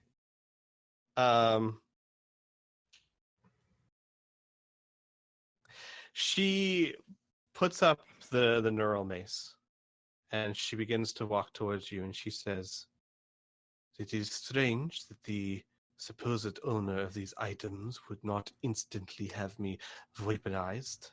Yes, Anna? When she's about here, Anna's just gonna hold up a hand like she wants her to stop. Okay. I suggest you stop. She looks at you and looks at Anna.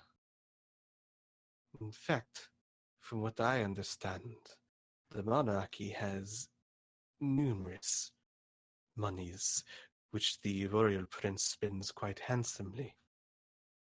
You're here for the same reason I am, aren't you? You're here because of the strike. You're here to steal things. Oh, do you think that's true, Beatrice? What? But we were not alone? Yes. Exactly. I wanted them to look incompetent.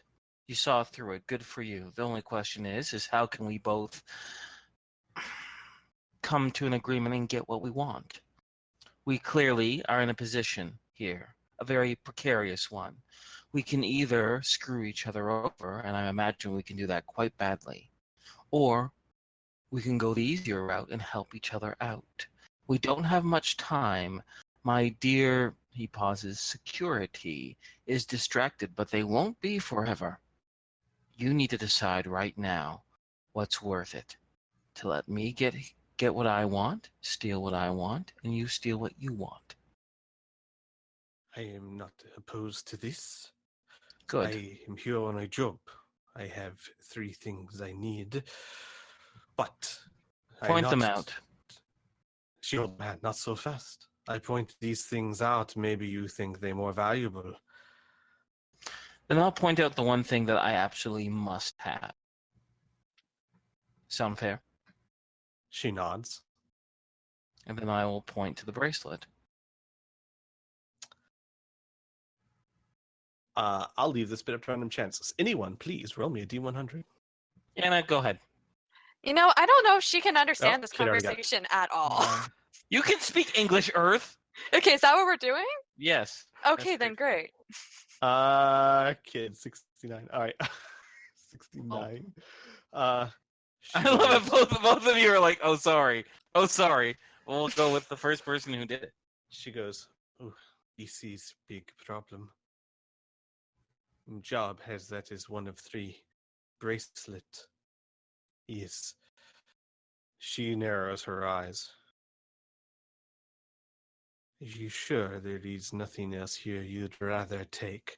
And with that, you hear, like, coming from the hallway, brother, doors are open.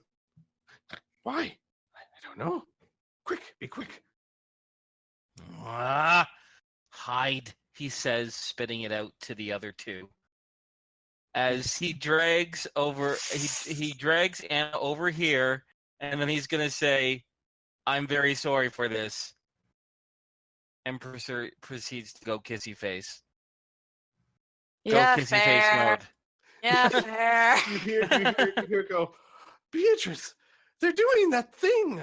Yes, I know, Gloop. This is not the time, she says as she grabs Gloop and hides behind one of the turrets. As you guys play Kissy Face, you hear, brother, his door's open too. And in stroll 3 squat, short, maybe 3.5 feet tall. What is this? A goddamn robbers convention? Jesus! Alright, sorry. Please continue. I just had to scream It's for a almost moment. like this was an opportune night. Very weird, disgusting looking creatures. They're about 3 feet tall. They almost look like goblins or trolls, but they're very obese. And it's they are like half naked, but they carry like these large belts that have all kinds of gadgets and gizmos on them. And the strangest and possibly most disgusting part is they seem to be sweating a substance that is of the same color and consistency of melted butter, and it even kind of smells buttery to it. Oh. Piph had Interesting. a thingy mark. Yes, I know. I saw that. Lucas, yes? Yeah, Lucas? Yeah. That is true. I forgot you were in the hallway. I'm just standing here like, the fuck just passed me? So, hang on. The door real was quick. open? Hang on real quick. Lucas, Yeah. you would see these 3 things walking past you going, okay, now, go. And they'd walk past you. They'd go to the door. They would attach a device to it. One of them clicks it a few times. The one with the orange circle around it. Door opens up. They walk inside. He's gonna stroll in behind them.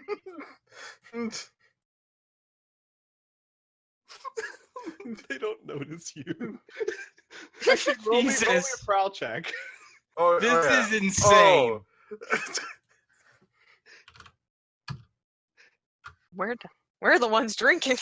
I was about to say.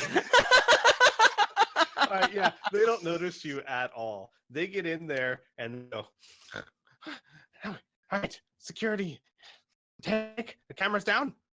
Yes, brother. Cameras see what we want them to. And right about that time, one of them gives a high-pitched squeal as it notices Xavier and Anna. All right, and Xavier will also give a big jump, and then he's gonna mutter, "Anna, that's not who I was expecting." And then he'll compose himself, and he'll say, "Who in the 7 hells and the 3 celestial spheres are you?" The pink one's just doing this like high-pitched squealing. Oh my God! Shut up! The orange one says, "That is our question. Who? Thieves? Thieves?" You don't know who owns this place? Says Xavier, as he points to himself and then a giant fucking picture of me, and then back to me. They look at each other, look at the giant picture, look at you, and then they turn to each other. "It looks just like him." No, not like him at all. "No, it looks just like him." And then one of them notices Lucas and begins the high-pitched squealing again. Oh my God. Okay, so Anna is just gonna be like, push Xavier away. Okay, like, I have your lipstick smeared on my mouth. Shush. And then, and then she's just gonna be like, okay, now I'm annoyed, and is gonna turn on electric aura and hold up a hand towards him and go, please just get out to these guys. The one in orange says, "Oh, you want to fight? Not what we came here for, but we will not leave until we have what we need." What are you here for? Hmm. What are you here for? Hmm. Just answer that. I promise nothing will befall you if you just answer that question. And just so you know, Anna, as you cast the electric field and the orange one says that, the yellow one starts, and Lucas, you would know this especially, it starts chanting a spell.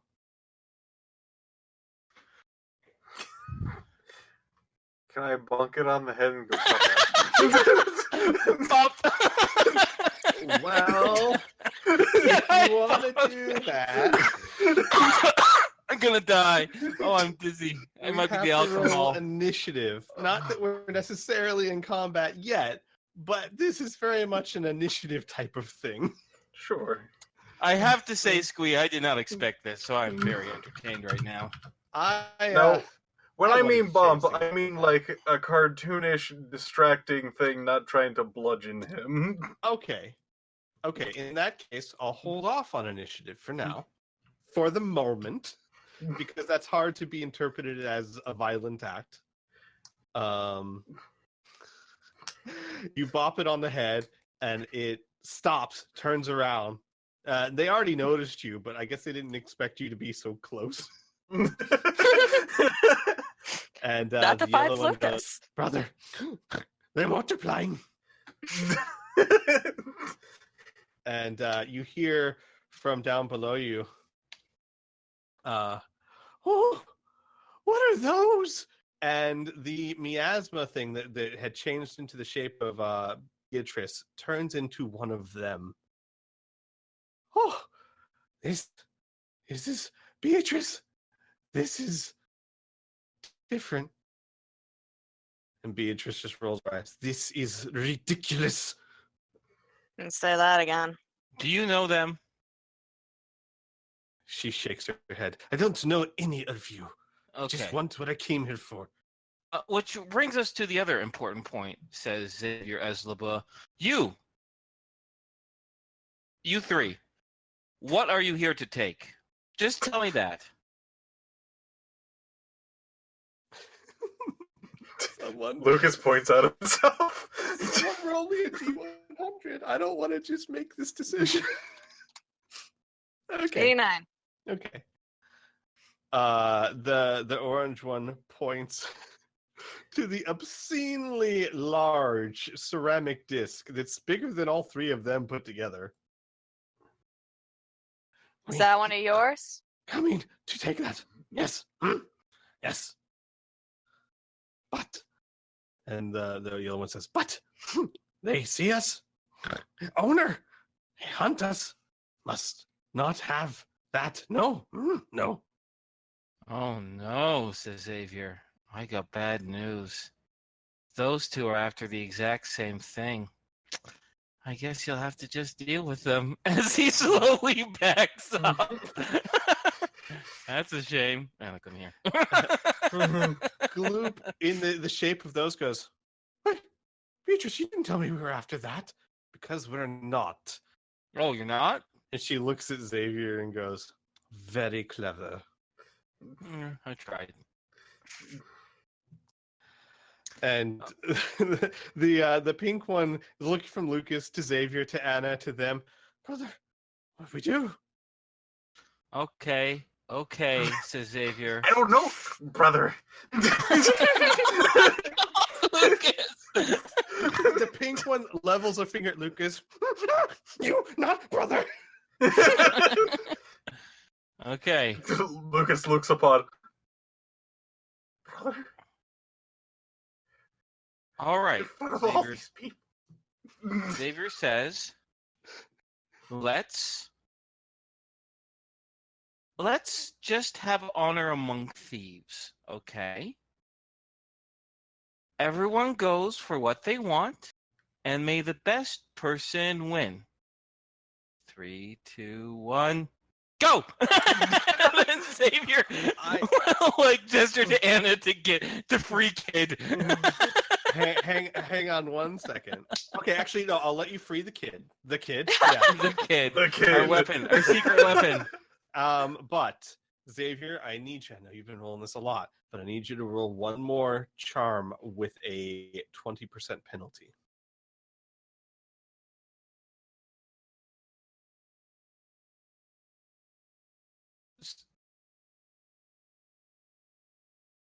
Did you get that? Me? Yeah. I did not. You cut Oh, out. okay. I'm sorry. I need you. I know you've been doing. I know you've been doing this a lot tonight, but I need you to roll one more charm with Trust? a 20% penalty. Yeah, trust with a All 20% right. penalty. Yes, please. All right, so it's a straight 50-50, baby. Oof. Oh.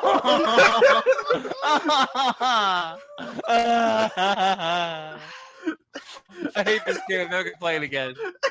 You had a perfect plan, and now these 5 idiots plus Lucas are screwing it all up. Are they not intimidated of Anna at all? Yeah. I would be Try. intimidated Yeah, roll me an intimidation check. That one actually is gonna be only at a -10. Because they're not the Yes. bravest, but they're also. Oh yeah, you did. She told him to get out. Yeah, they're scared of you, but not. Do you want me to add necessarily- an? No, I shouldn't add an extra lightning bolt. No. So here's what happens. Throw in an extra lightning bolt for free. Here's what happens. They are definitely showing signs of being scared of you, Anna. When Xavier says that, Anna, do you release Kid? Yes. Okay. As you release Kid, we are going to go into initiative. Makes sense. All right. Give me a second. The kid Oh. loves initiative. Isaac, bear with me, buddy. No, I already said what Isaac's doing at this point. Yeah, I did see that. Yeah. Oh, I fun fact! I don't reread mind. all the Zapper stuff. Apparently, Anna was supposed to have +2 to initiative this entire time. Ooh. Oh, whoops. Free initiatives. 1d20. Goes it. Oh. 5. Oh, well. All right. Let's open up the initiative chart. Also, We haven't done I'm- this in forever. I'm happy with my rum and coke. I'm good. Yay! Did you say That's it. romaine coke? Romaine Coke? Is that Coke with lettuce, sir? Whatever. Oh, he is done with us. 5. All right, and Romaine Coke. No, I can't get that out of my head.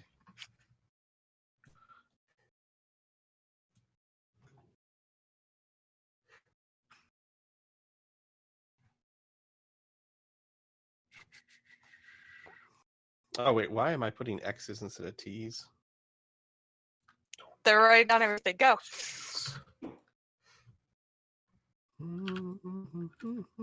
Okay. Let's change all those to T's real quick. Now, kid, you're going to be part of the initiative, but keep in mind that you are being unleashed into a situation you have no context for. Kid, murder everything. Kid's pupils dilate, claws unsheath, just blood. So I love it how Kid gets to go first. That's what always happens. Kid is Isaac, powerhouse. we can leave you there, but we'll just know that you're not really here for this. All right. Perfect. Poor Isaac. I know. I'll get to him soon. Poor Isaac for all the different reasons. Uh-huh. All right. So Anna unleashes Kid. Kid, you appear. Hang on. Let me grab your token. This is such a gong show.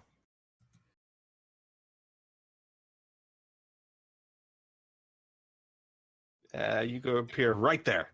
You see 3 ugly, buttery things. Ugh. And you notice behind you a 4th one standing next to a human girl in her mid-20s with red hair, holding. I just like to think that Kid was like expecting to come out and be like, "All right, let's do this," and go straight to flooping, and then they've got the bag like all like situated. They're looking in it, and then they look up and they're just like, "What the fuck?"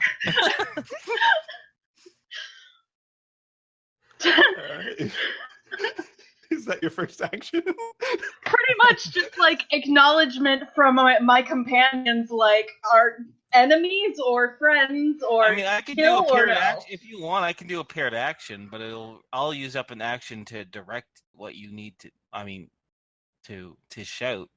I guess Some it should also be clarification. noted that Anna's pointing electrical stuff at these people and not is true. these people. Okay, yeah, that's a good point, and yeah, She has our back to these people, if anything. Or you can just hold your turn until. yeah, I'll just later. hold my turn until Kid actually knows what the fuck's going on before they start tearing into something. Got it. Makes sense.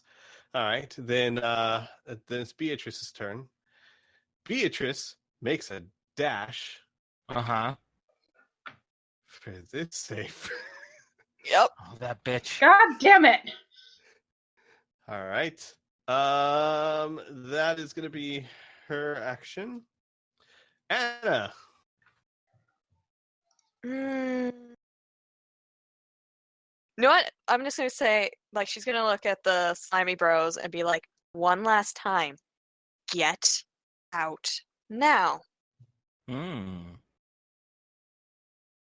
All Want me right. to roll anything? No, because you already rolled your intimidation. Yeah. Yep. And they are scared of you, just not quite scared enough to run.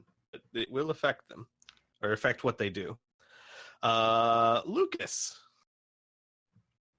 I'm holding my turn. Got it. All right. The butter trolls. The yellow one. Butter. You actually called them butter trolls? Oh my. I didn't. Palladium did. I didn't make these up. Oh, I love you, Palladium, so much. Seriously, I did not make these up. I kind of wish I had. The yellow one looks at Anna, scared out of his mind, and quickly finishes mumbling the spell. And a energy field. Boom. Yeah, sure, we'll do that. Appears like this around 3 of them. Oh, I'm not in it. No. Oh, I'm one of them. I love them. I'm the brother. And the orange one says, "Quick, brother, get control, parents." And the final one begins, pulls out a computer pad and begins typing furiously on it. That's their action. I Xavier. should have just killed them. Well, but you want their buttery blood in your hands. It'd be easier. It'd be easier. Plus, if we fight some lobster men, it'll go great together. Or at least crabmen. Let me find some tokens. No more people. All right, Xavier, your turn. All right, Xavier is going to point to the necklace, look over to Kid, and be like, "Kid, we need that! Hurry!" And that's pretty much my action, because it's just a couple seconds, right? And that was a couple seconds, so Yeah. I think that's fair. All right, And I actually didn't bring a weapon as LeBeau, so yeah, that's true. You didn't. I don't think I did either. my lips are my. Oh, okay, you're a zapper. You are a I weapon. at least have that. That's about it. Kid, you were holding your action. You can choose to move now if you like. You as well, Lucas, if you choose to. Yeah, No. Kid's No. gonna take off. How far can I get? What is your speed? My speed is Speed. 13. You can move double that if you're running. Yep. And next turn, you'll be able to move triple that. Yep, and then So- I can jump. Up to 30 feet, I believe. Yes, because I'm Right. level 10. So you can. 26 feet is there, and then another 30 feet is there. All right. So then that's what Kid's gonna do. They're gonna run and then boop. You pop out, pop back in. Bloop. Mm-hmm. All right. Lucas, you still holding your turn? I'm just gonna wait until it comes around to me again. Okay, got it. Gloop sees like his mouth opens wide and goes, another one, and changes form to look just like Kid, and begins running up to you, going, "Hi, I'm Gloop. Oh, Wow, that's gonna we're be furry. weird. We're very, very furry," he says as you like reappear. Oh my god. Kid just looks at him and just like lets out this Ah! And Kid, you see, and all of you see, as Gloop transforms, they are semi-transparent, almost as if they are not entirely physical when they do so. All right, that is Gloop's turn. Gloop seems far more interested in Kid. Kid. Your Yes. turn again. Oh boy. Kid's gonna fucking get away from that thing. What the fuck? Stop looking like me. You They're going to bastard. shout as they run over to the safe and then floop into it. Okay, Boop. you run to the And safe. then- You floop into it. Floop. Got it. All right, that'll be your turn. Oh god, she's hidden. No, just- Beatrice goes, Gloop, do not let her get the necklace, bracelet, whatever it is. She doesn't even know what she's getting. What the fuck? yeah, I fail. the GM, may have forgotten. It's canon. She's an idiot. Lower her IQ points. Damn. And with that, that's actually Beatrice's turn. Anna, up to you. You got it, girl. You got it, girl.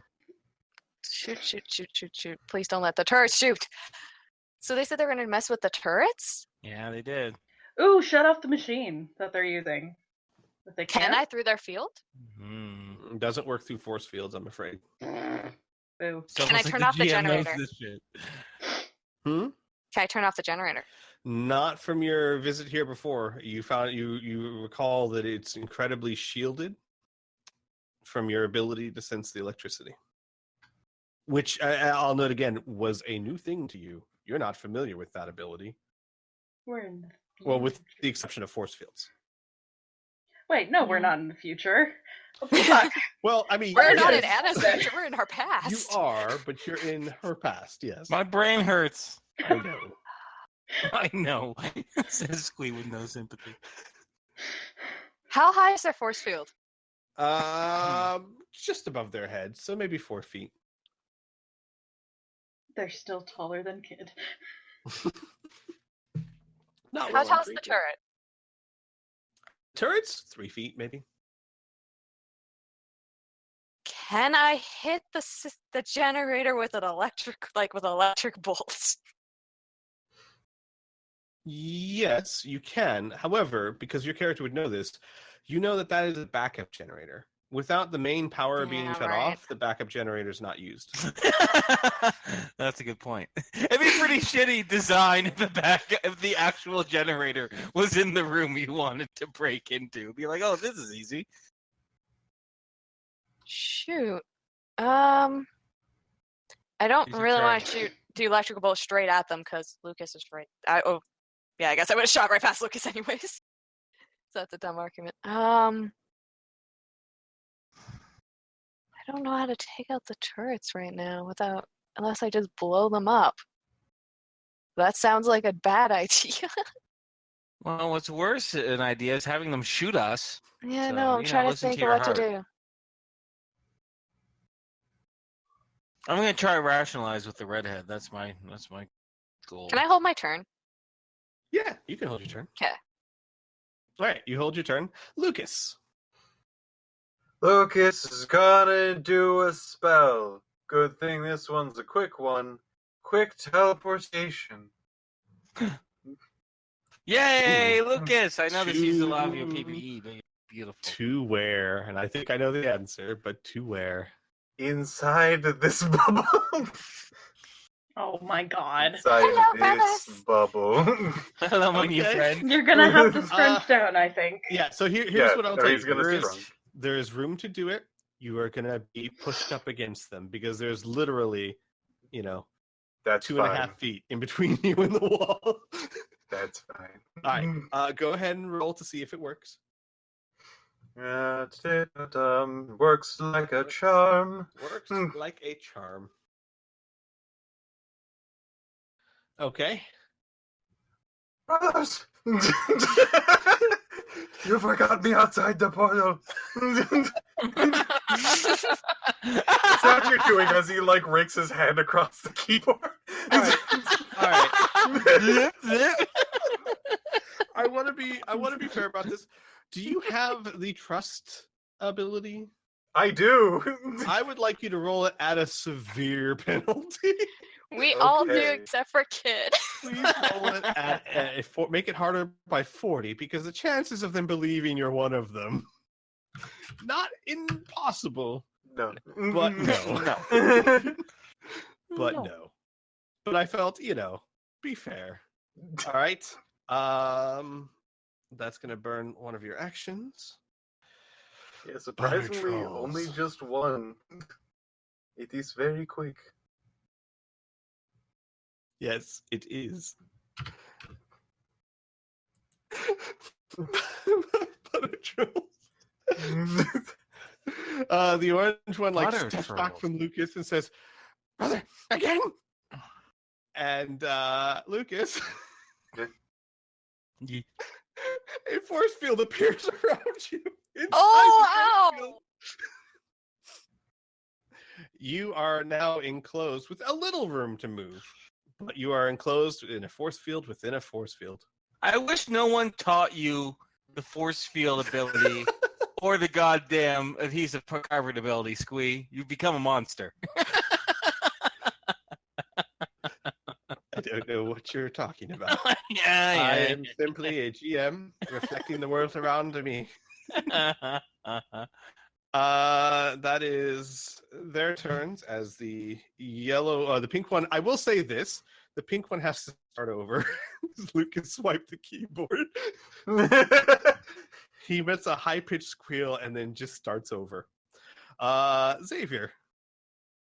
All right. Xavier's gonna do his movement. He's gonna like run over, but not like sprint. So that's doubled his move at first, which is like 26, which is like here-ish. Yeah, that's good enough. And what he'll try to get the redhead's attention. He says, "Listen, whatever they're paying you to get that thing, I'll triple it. Okay?" That's my turn. All right. Okay. And you want to wait for her response? Well, yeah. Got it. No, then I'm gonna Got shoot it. her in the face. Gloop. Yeah, Gloop. It's a gloop beef loop. Is that within? Yeah, that is. Okay.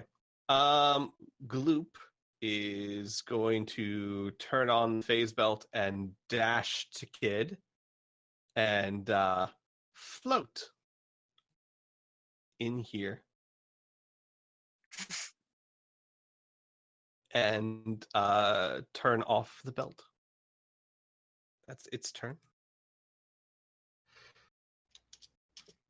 Kid is staring at you. Can I take my turn? Oh, yes, you can if you'd like. I'm just gonna shoot this turret with a lightning bolt, I think. Okay. Because I was gonna do a force field and then Xavier moved, and it's just getting a bit too convoluted then. Oh no, I screwed up your plans. I'm sorry. That's fine. I don't think I get any bonuses for this. No, because I'm not punching it. 17. That's This a hit. turret. It's Okay. an immobile turret, so not hard to Yeah, I don't. Yeah. roll 8, damage. Yeah, that's MDC. MDC? 8 Yep. MDC. Got it. It is functional, but it looks like you hit it pretty hard. Okay. Okay. All right. Cool. Kid, your turn. Kid is not happy about this situation, but I am ecstatic. Player versus character. It's great. All right. So, Kid staring at themselves, just utterly baffled, grabs the bracelet and screams, "Fuck off!" Oh, but He's gonna flip what out. are you? What are you called? What are we? What are we? What are we? Oh, give him a little bit. Okay. You floop out. That's your turn. Good job, Xavier. kid. Xavier, since you Uh-oh. spent some of your turn kind of talking, I'll let you and Beatrice have a quick exchange. Okay. Beatrice stops and looks at you and kind of scoffs. 120 million. You have that. Save your ponders for a moment. Give me a moment. Let's check inventory. You are the big prince man. No, I thought she already figured out you were not the prince. No. She didn't figure that out for sure. Yeah, she accused. That was Yeah. Give me. I just want to see how many credits I have on me right now. 2 seconds. Group loot. Scroll down. Right, Xavier has 18 million. And he's going to say, well, not on me, but tell you what, I'll give you a down payment of 10 million to prove that I have the funds, and we'll meet up a little bit later. How about that? She laughs. Ha! I hold on to it. You give me credit here and now.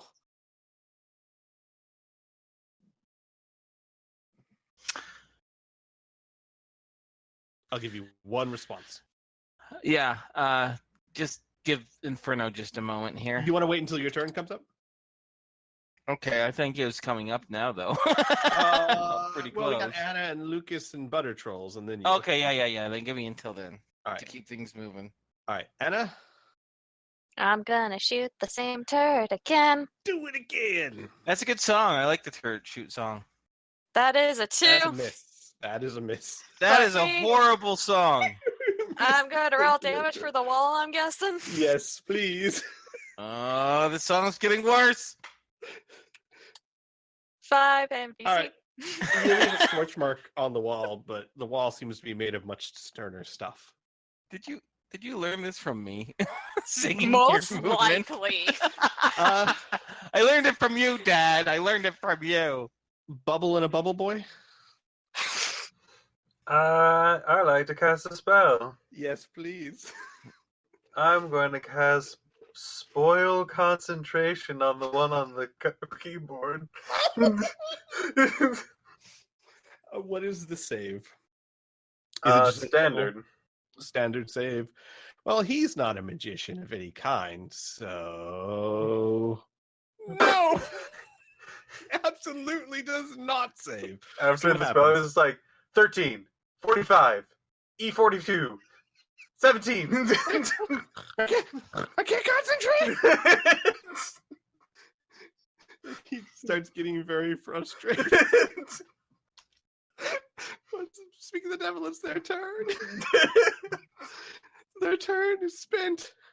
What are you doing? What are you doing? No, not that key. That's their turn. I say by the end of the turn, the orange one shoves the pink one out of the way. But, you know, he hasn't done anything. Xavier, up to you, sir. Saber will say, I'm sorry we couldn't figure things out. We could have been allies at some point. No offense, he says as he gives a flourishing bow, as he yells to Kid, back in the necklace, kiddo! And that's my reaction. All right. Kid. I don't have the necklace Anna does. You Mhm. can't run towards me. Come to me, a kid, open arms. There we go. Kid. Gloop turns on the phase belt, runs over to you, turns off phase belt, says, I'm terribly sorry about this, and tries to hit you with a neural mace. Fucking try it, bitch. Oh, but he loves you. He apologized ahead of time. He's Space Canadian. Space Canadian gloop. 8. He's That's made enough of to maple hit. syrup. All right. Dodge and or parry. Kid is going to floop. Oh, that's also simultaneous action, I guess, right? Mm-hmm. Good. Go over here. Okay. Do I need to roll to dodge that to floop? Or... Yeah, it still counts as a dodge roll. Oh, it uses up an action but instead of literally dodging just a couple of feet. So you're she can flooping. fluke, Makes sense. right? Exactly, but it'll take ISP and it still counts as a dodge roll. But roll the dodge roll. Yep. Yeah, because he might zap you before you floop. Makes sense. Boop. No. Fuck! What? Kid, Oh no, my baby! Kid, you're going to explain to my fucking daughter why this is happening. Kid, roll a save versus non-lethal poison, please. Oh no. This wasn't supposed to happen. You guys are rolling so good tonight. That's you. That's you, Squee. That's what you sound like. Kid didn't deserve this. Oh. Oh no, kid. No. Can we still put her in the necklace if she's unconscious? They have to be willing. Oh no! I'm gonna have to fireman carry Kid. You Fuck. floop, and when you reappear, you just fall flat on the ground, unconscious, bracelet rolling out of your hand. Okay, this is good though. This is No, good but depending on whose next actions. What's up? I'm sorry. What? Like when they were in the vault, they put it in the bag and then flew Oh, out. okay. Good. That doesn't roll out of your head. So the but you bag falls from her basically, hand. what you guys see is neural mace hits, kid floops, unfloops, falls to the floor like a sack of potatoes. Oh no. And you just hear, sorry. I no longer love Gloop. This is Gloop's turn. All right. Kid, sorry. God damn You're it. unconscious. Uh-huh. Beatrice runs up to Kid and picks them up. What? Picks up kid? Uh-huh. This is a kidnapping. I mean, I assume the bag. Well, I'll ask you this, Laura. In honesty, would the bag be easy to grab? Would Kid have it in such a way, like in her No, hand, it would be very secured to them because That's they what I knew figured. that they were going to be Yeah. running around. That's what I figured. So she picks up Kid. This is amazing. God damn it. She gets there. She picks up Kid. She's got Kid like in a fireman carry. Oh my That god. is her That's action. her action. Okay, this is Uh-huh. okay. This is okay. Anna and I and Lucas could save this still. Isaac, I'm so sorry, buddy. That's okay. We're gonna have a special encounter where it's just vampires and Isaac, and he can shoot all of them all he wants. Anna, it's your turn.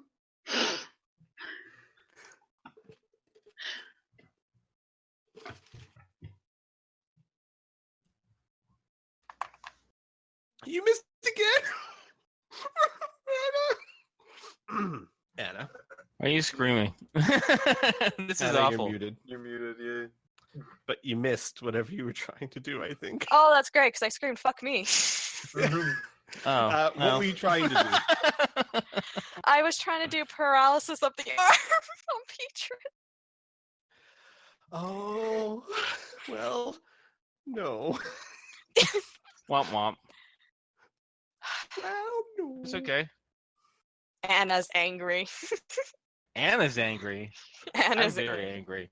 We That's had an fine. Both of us amazing had- plan, and these assholes ruined it. To be fair, Anna was the one that got angry. That's what started this. Anyways, let's go be sad.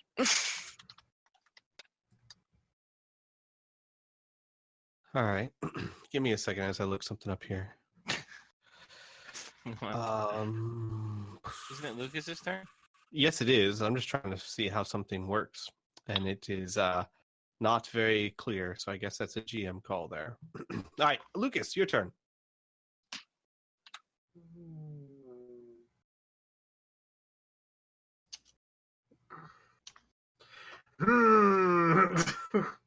I know exactly what. Well, I'm gonna trapped do. in a cage inside of a smaller cage. Mhm. Yep. And I've already done that because, you know what? Fuck it. These guys are being really annoying with this keyboard thing. I guess he's just going to spoil the next person's concentration. I mean, if it's not broken. They're not going to change the strategy. I'm not going to. All right. Roll to save. 14? Nope. Not enough for you, right? No, yeah, I got pluses. How long does spoil concentration last? Like a day. Day. What's the spell actually do? Read it to me, just in case. Okay. Oh, jeez, I'm gonna have. I think I actually have this. I'm pretty certain it's going to make it almost impossible. You know what? Don't even. It's going to make it impossible for them to do complex hacking. I can't imagine. I will give you a good description because I think there's an actual Sure. like number penalty. Got it. Let's see. Where's the skills? I hope I have this on hand. While you're doing concentration. Butter Trolls are out of turns. Xavier. Xavier's gonna say no, kid, and I'm gonna do a run, charging, flying tackle at red-haired lady. Okay. Wait. Wow! I'm gonna throw myself at her to knock her free. Knock her prone. Got it. Yeah, knock her prone. Yes, sir. So generally, I'm just going to read things that will affect the situation. Cannot stay focused, reduce performance by 10%, initiative by half, and loses 1 melee action. All right. Sorry. Cannot focus. Reduces initiative by half. And okay. None of that had anything to do with skill rolls. -10. -10.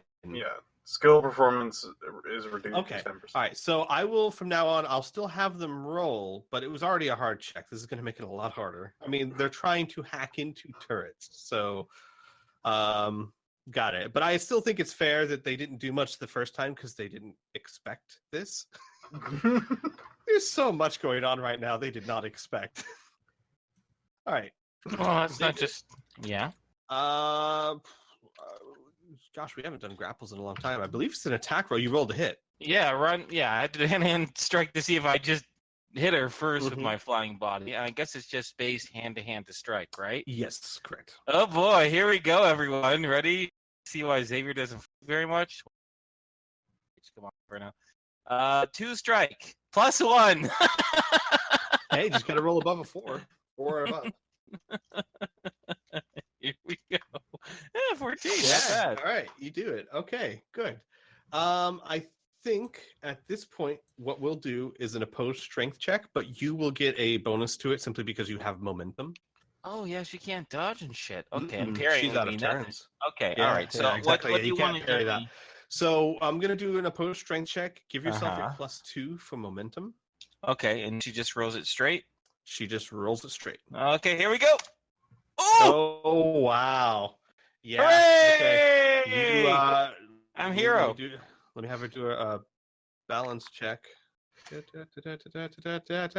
Oh, you bowl into her and push her off her feet and back into the wall.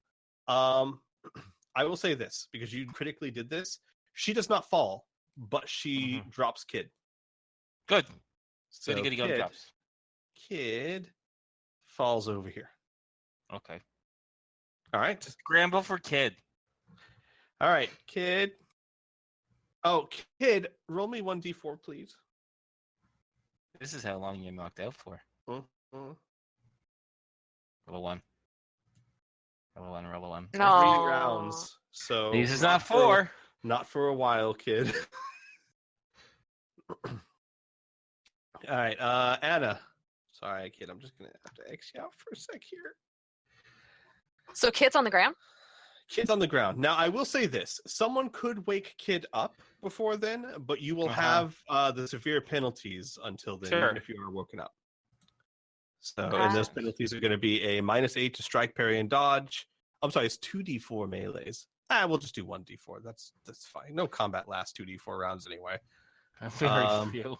So you're unconscious right now, and if you wake up, you're going to have a -8 to strike, parry, and dodge. I am going to super telekinesis Kid to me. Okay. How much does Kid weigh?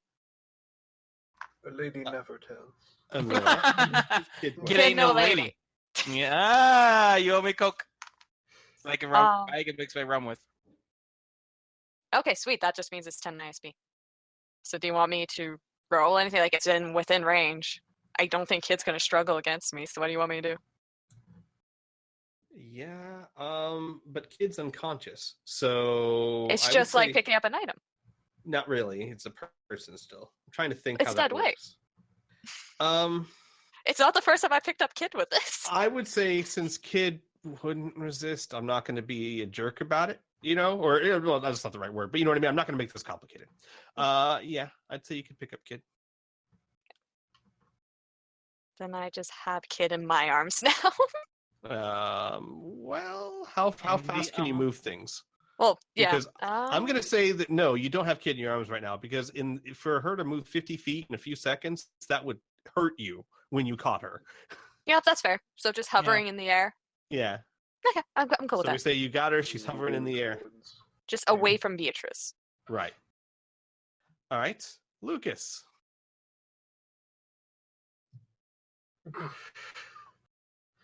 I think he's just going to continue just kind of going like, Alfred, Cerganatops, VHR. I'll actually give that a penalty to the roll. Okay. Top of the round. Kid, I'm sorry. Beatrice. Full control delete. Oh boy. Beatrice. I'm gonna have her do.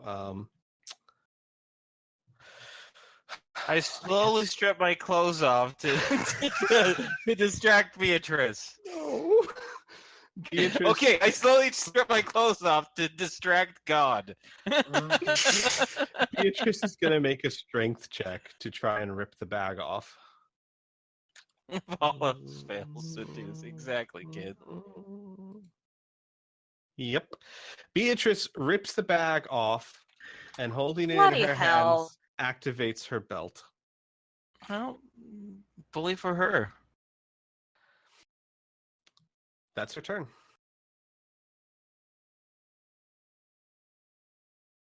All right, whose turn is it next? Oh, wait, mine. That is Anna's turn.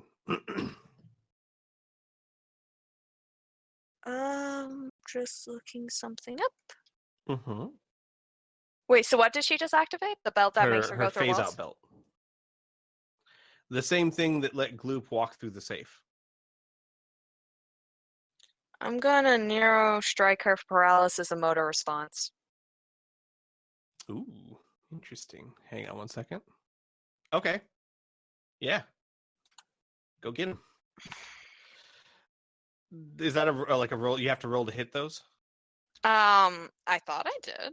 I think you do, but I just want to be sure. That Especially might if the just be a rolls are straight up psychic power. This is an attack on the brain that can inflict damage. Does it say anything about rolling to hit?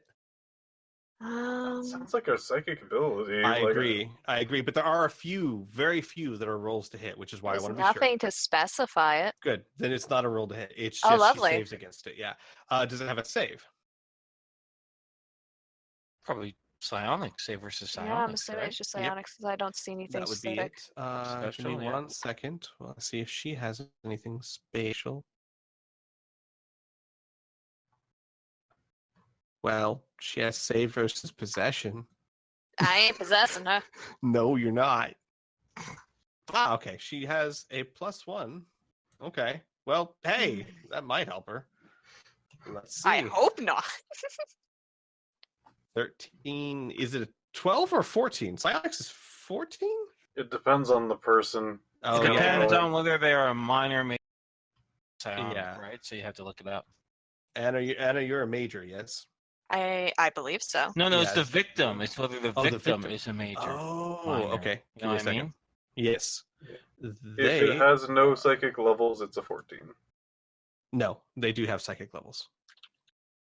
They do. Is it a minor? No. She's a major. She is a Oh. psychic in her own right. For different abilities, So it's definitely, but so I And didn't it's a put her psychic 12. levels. Yeah, so it's a 12. I'm sorry. Yeah, no. Are you she's a- apologizing? No, you I'm didn't not. make up a number. She's an echo hunter. All right, so she seems to have no effect, Anna.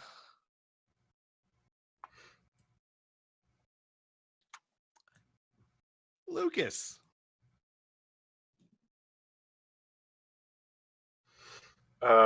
I'm unsure exactly how I should do this. My last turn was trying to distract them. Should I hold my turn for this one, or should I just spend another turns continuously doing that? Because I'd say you can hold your turn for that one again. Yeah, because you did it. You took a turn to do it last time. So yeah, I'm fine with you holding a turn.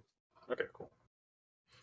Yes, in chat to say yes, Kid is moving away, but basically she reached out and maybe she moved a step or two up to get to her, but was well within her movement range to do what she did.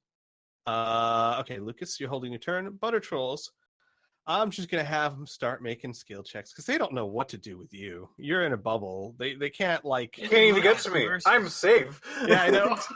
You made me safe, you asshole. I know. I don't even know if you're smart enough to disband it. Or if that would even be a smart thing to do. So this is going to be a -20.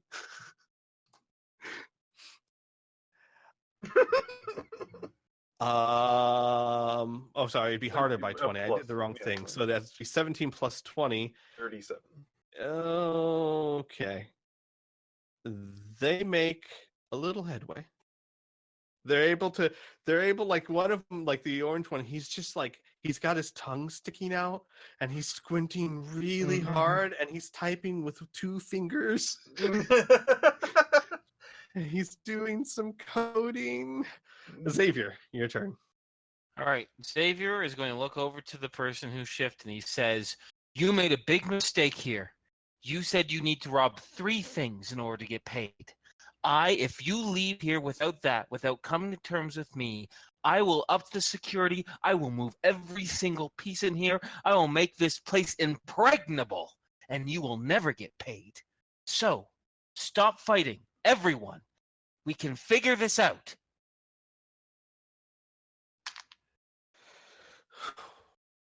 Given everything that's going on, I'm going to let you roll one more trust check Okay. with a severe penalty.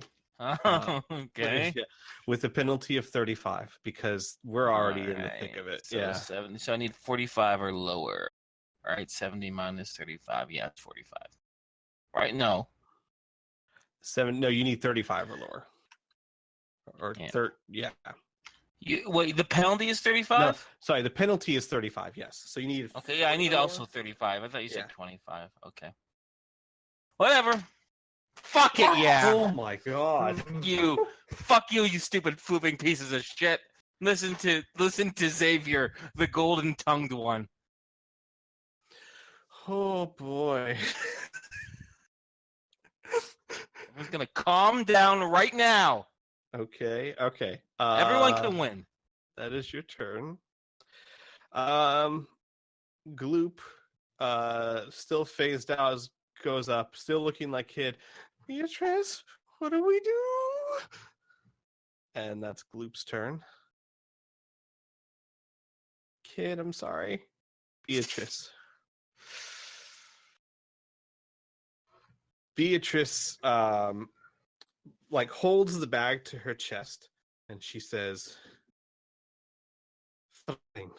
Tell your friend to stop trying to touch my mind, and I will not unphase until we come to an agreeable solution."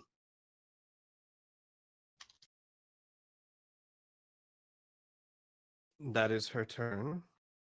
And Xavier, so she looks like she's like ready to bolt at any moment, but she's staying there. Mm-hmm. Okay. Anna. I can't make the other players do it, but please, dear God, do it. Did Anna hear what she said? Yeah? Yeah. Then her response was, at least I wasn't doing any attack that was going to physically hurt you. She looks at you and gives like a sarcastic smirk. Lucas, you'll notice. No, you know what? No, they can't concentrate enough to really care what Xavier's doing. Easily distracted. Yeah. Very not alert or focused.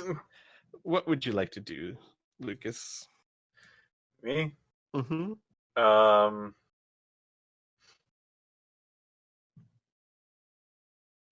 Ooh. You go, hey, as he then starts pulling things out of his pockets and starts like jingling things like, eh? Okay. They'll continue to. Well, guess what? It's time for them to make a check. We'll do plus 20 this time, Squee.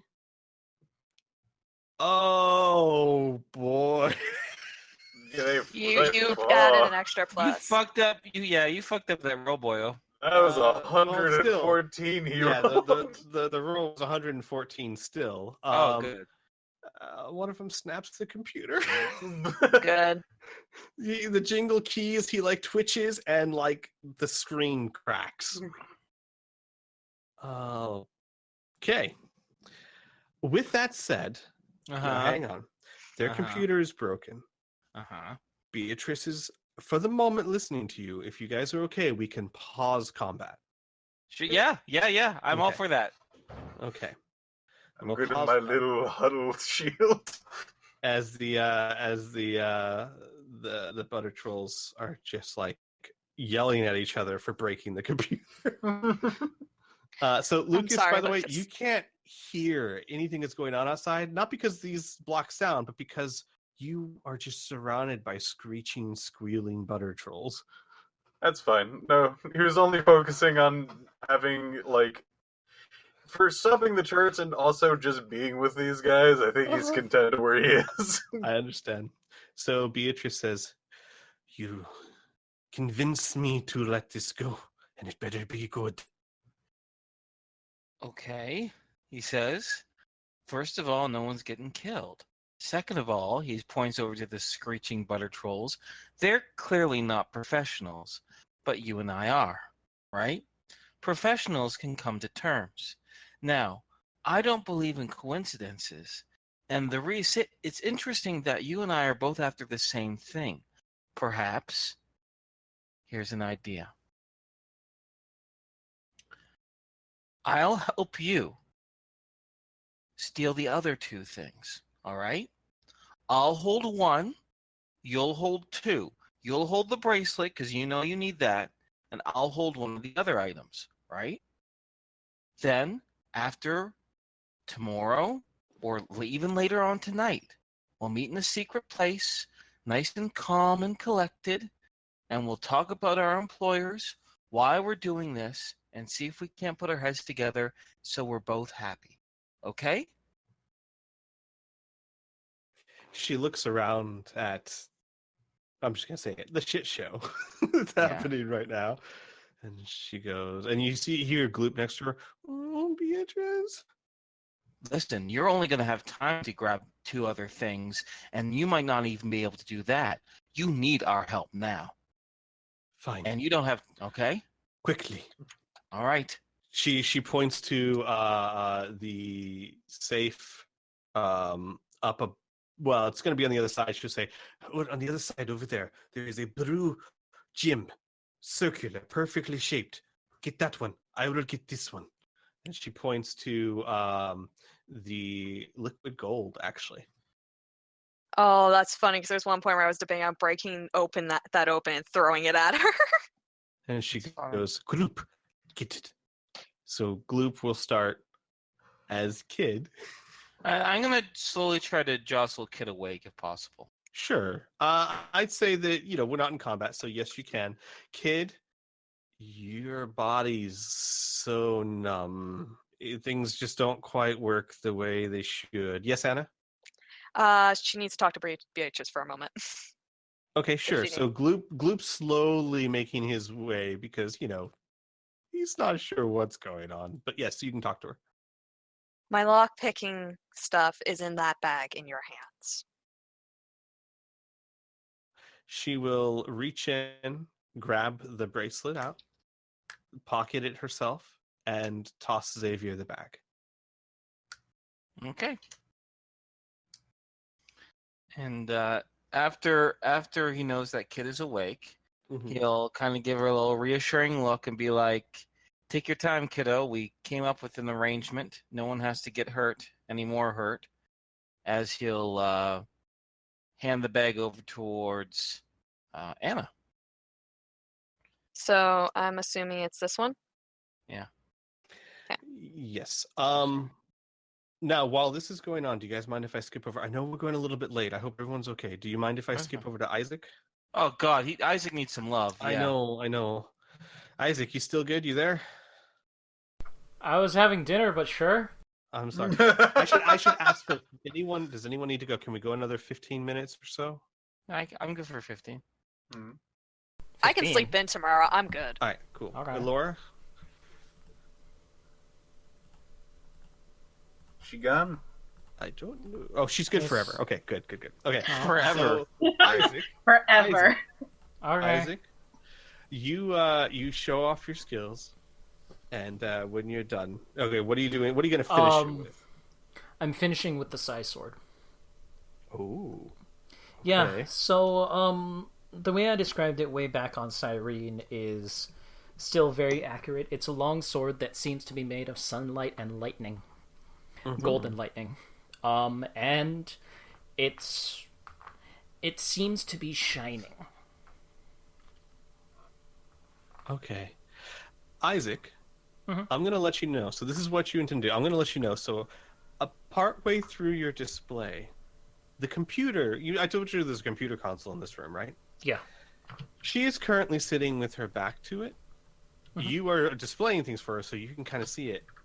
Partway, say 2/3 of the way through your display, it starts flashing red, and on the monitor, the camera system starts showing what's going on over in the vault. She has her back to it. Okay. He's watching you. So here's the thing. I have these little contacts. And these contacts allow me to have telescopic sight. Would I be able to see what's on the console? Like, easily if there's any buttons or anything? Yeah, with crystal clarity. Okay. If there's any buttons to turn off the console, I'd like to use telekinesis to turn it off. Roll me a computer usage check. Do you have that? Yeah. Okay. Roll me a computer usage check. No penalty. Alright, this is gonna be 84. Let's see if I tank it. I get a 5. No, you don't. Alright, yeah, you see the button. Click.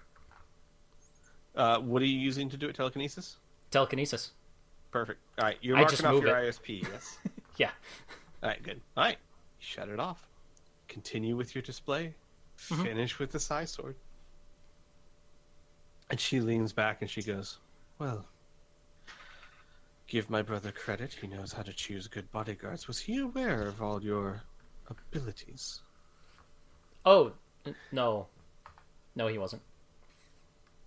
I see. He just wanted to give me money and needed somebody to come with him from Frontier. Well, she says, standing up, you pass. And then she starts unbuttoning her blouse. Hello. No. Side swords get all the ladies excited. Oh. I'm gonna leave. I told you I have a girlfriend. I'm gonna leave. I can give you all the money you could ever want. Wow. Yeah, but It's family. I have a girlfriend. So I'm gonna leave. Trust me. If I did, maybe. But I'm going to leave. She, so are you, like, turning to go? Yes. She, as you're turning to go, she says, I am Franz LeBeau. I always get what I want. You can walk out the door and play your little games. You'll be mine. And she lets you go. Okay. He's leaving. Protect your butt, sir. Yep. As you are going, as you're walking out the door, you hear like audio. Franz, where are you? There's problems. Answer. And the door shuts behind you. I also want to point out, just in case you forgot or anything, Isaac is completely disguised this entire time. No, I completely know. Okay. Yeah, Good. you are disguised as well, what are you disguised as? Well, I tried to have a whole silver fox going, but no. Oh, yeah. That didn't work. So he just has a beard. He has long hair, but black hair. And I can't remember specifically what else, but there was a couple things. I think he has an eye patch. All right. Or something like that. We'll let this slide for this time, but for the future, because here's the thing. That was 2 days ago, and you never said you were putting your disguise back on. You said you were just going to go All right, with then normal... he doesn't have a disguise. No, but that's what you intended. Well, see, the thing is, and I'm fine with it. I don't have a disguise skill. Piph would have to put on the disguise, and that is unless true. we And roll you guys... the shit. Yeah, you know what? The thing is, that's true, and you guys never, ever addressed any of that. Yeah, and you did give us a chance when you said, okay, well, where are you guys? Right. I was specifically waiting to see if people were going to disguise themselves. Right. But I missed Anna's wig still. So no, you look very much like Isaac, I'm afraid. Okay. Luckily she doesn't know what Isaac looks like. Well, she does now, but you know what I mean. Yeah, she does now. Although now, if She doesn't know his name. if freaking LeBeau, the boy, the prince, comes over and sees any kind of video of him around the museum, he's More gonna than freak that, the shit out. if she decides to look into your name and gets very lucky, perhaps it's not a good link, but that name still has a link to you. Oh yeah. How? You used your father's name. Yeah, I used my father's name, so it'd link to the father. Yeah, But I agree. there's, And like, like I maybe- said, I fully agree. That's a very tenuous family. link. But I'm trying to make the link of when I said, hey, this is my dad, other than that one guy back on center. Gotcha. Anywho. But yeah, so you walk out. Where are you going Yeah. from there? He's gonna try and go back towards his post at the front of the museum. Well, he's gonna have a very rude awakening. So, yeah, so you're heading back over there, and as you get closer and closer, you hear the squealing of butter trolls. It's very loud. It's very loud, and What all kind the of doors in the idiots? museum. All God, the I hate doors in the butter museum trolls. are open. This Google door's them. open. This door's open. This door's open. Isaac, you hear it from like 200 feet away, almost. No, that's way too far. Like 100 feet away Okay, before you get so to the door. like he's gonna want to go in and check on what the hell's going on, but should we save that for next time? Yeah, I think we can say that. Is everyone good with that? Yeah. This next time is gonna be very, very interesting. Mm-hmm. All right. So, well then, in the session here, and we'll see you guys next week. Bye. Oh, Bye. I did want to point out before we exit, just so the viewers know, because I did get some help with this. Our good friend David, the gentleman who played Talavac, he actually created for me Beatrice and Gloop. Neat. Mm-hmm. Very cool. All right, take care, everyone. Bye. Bye.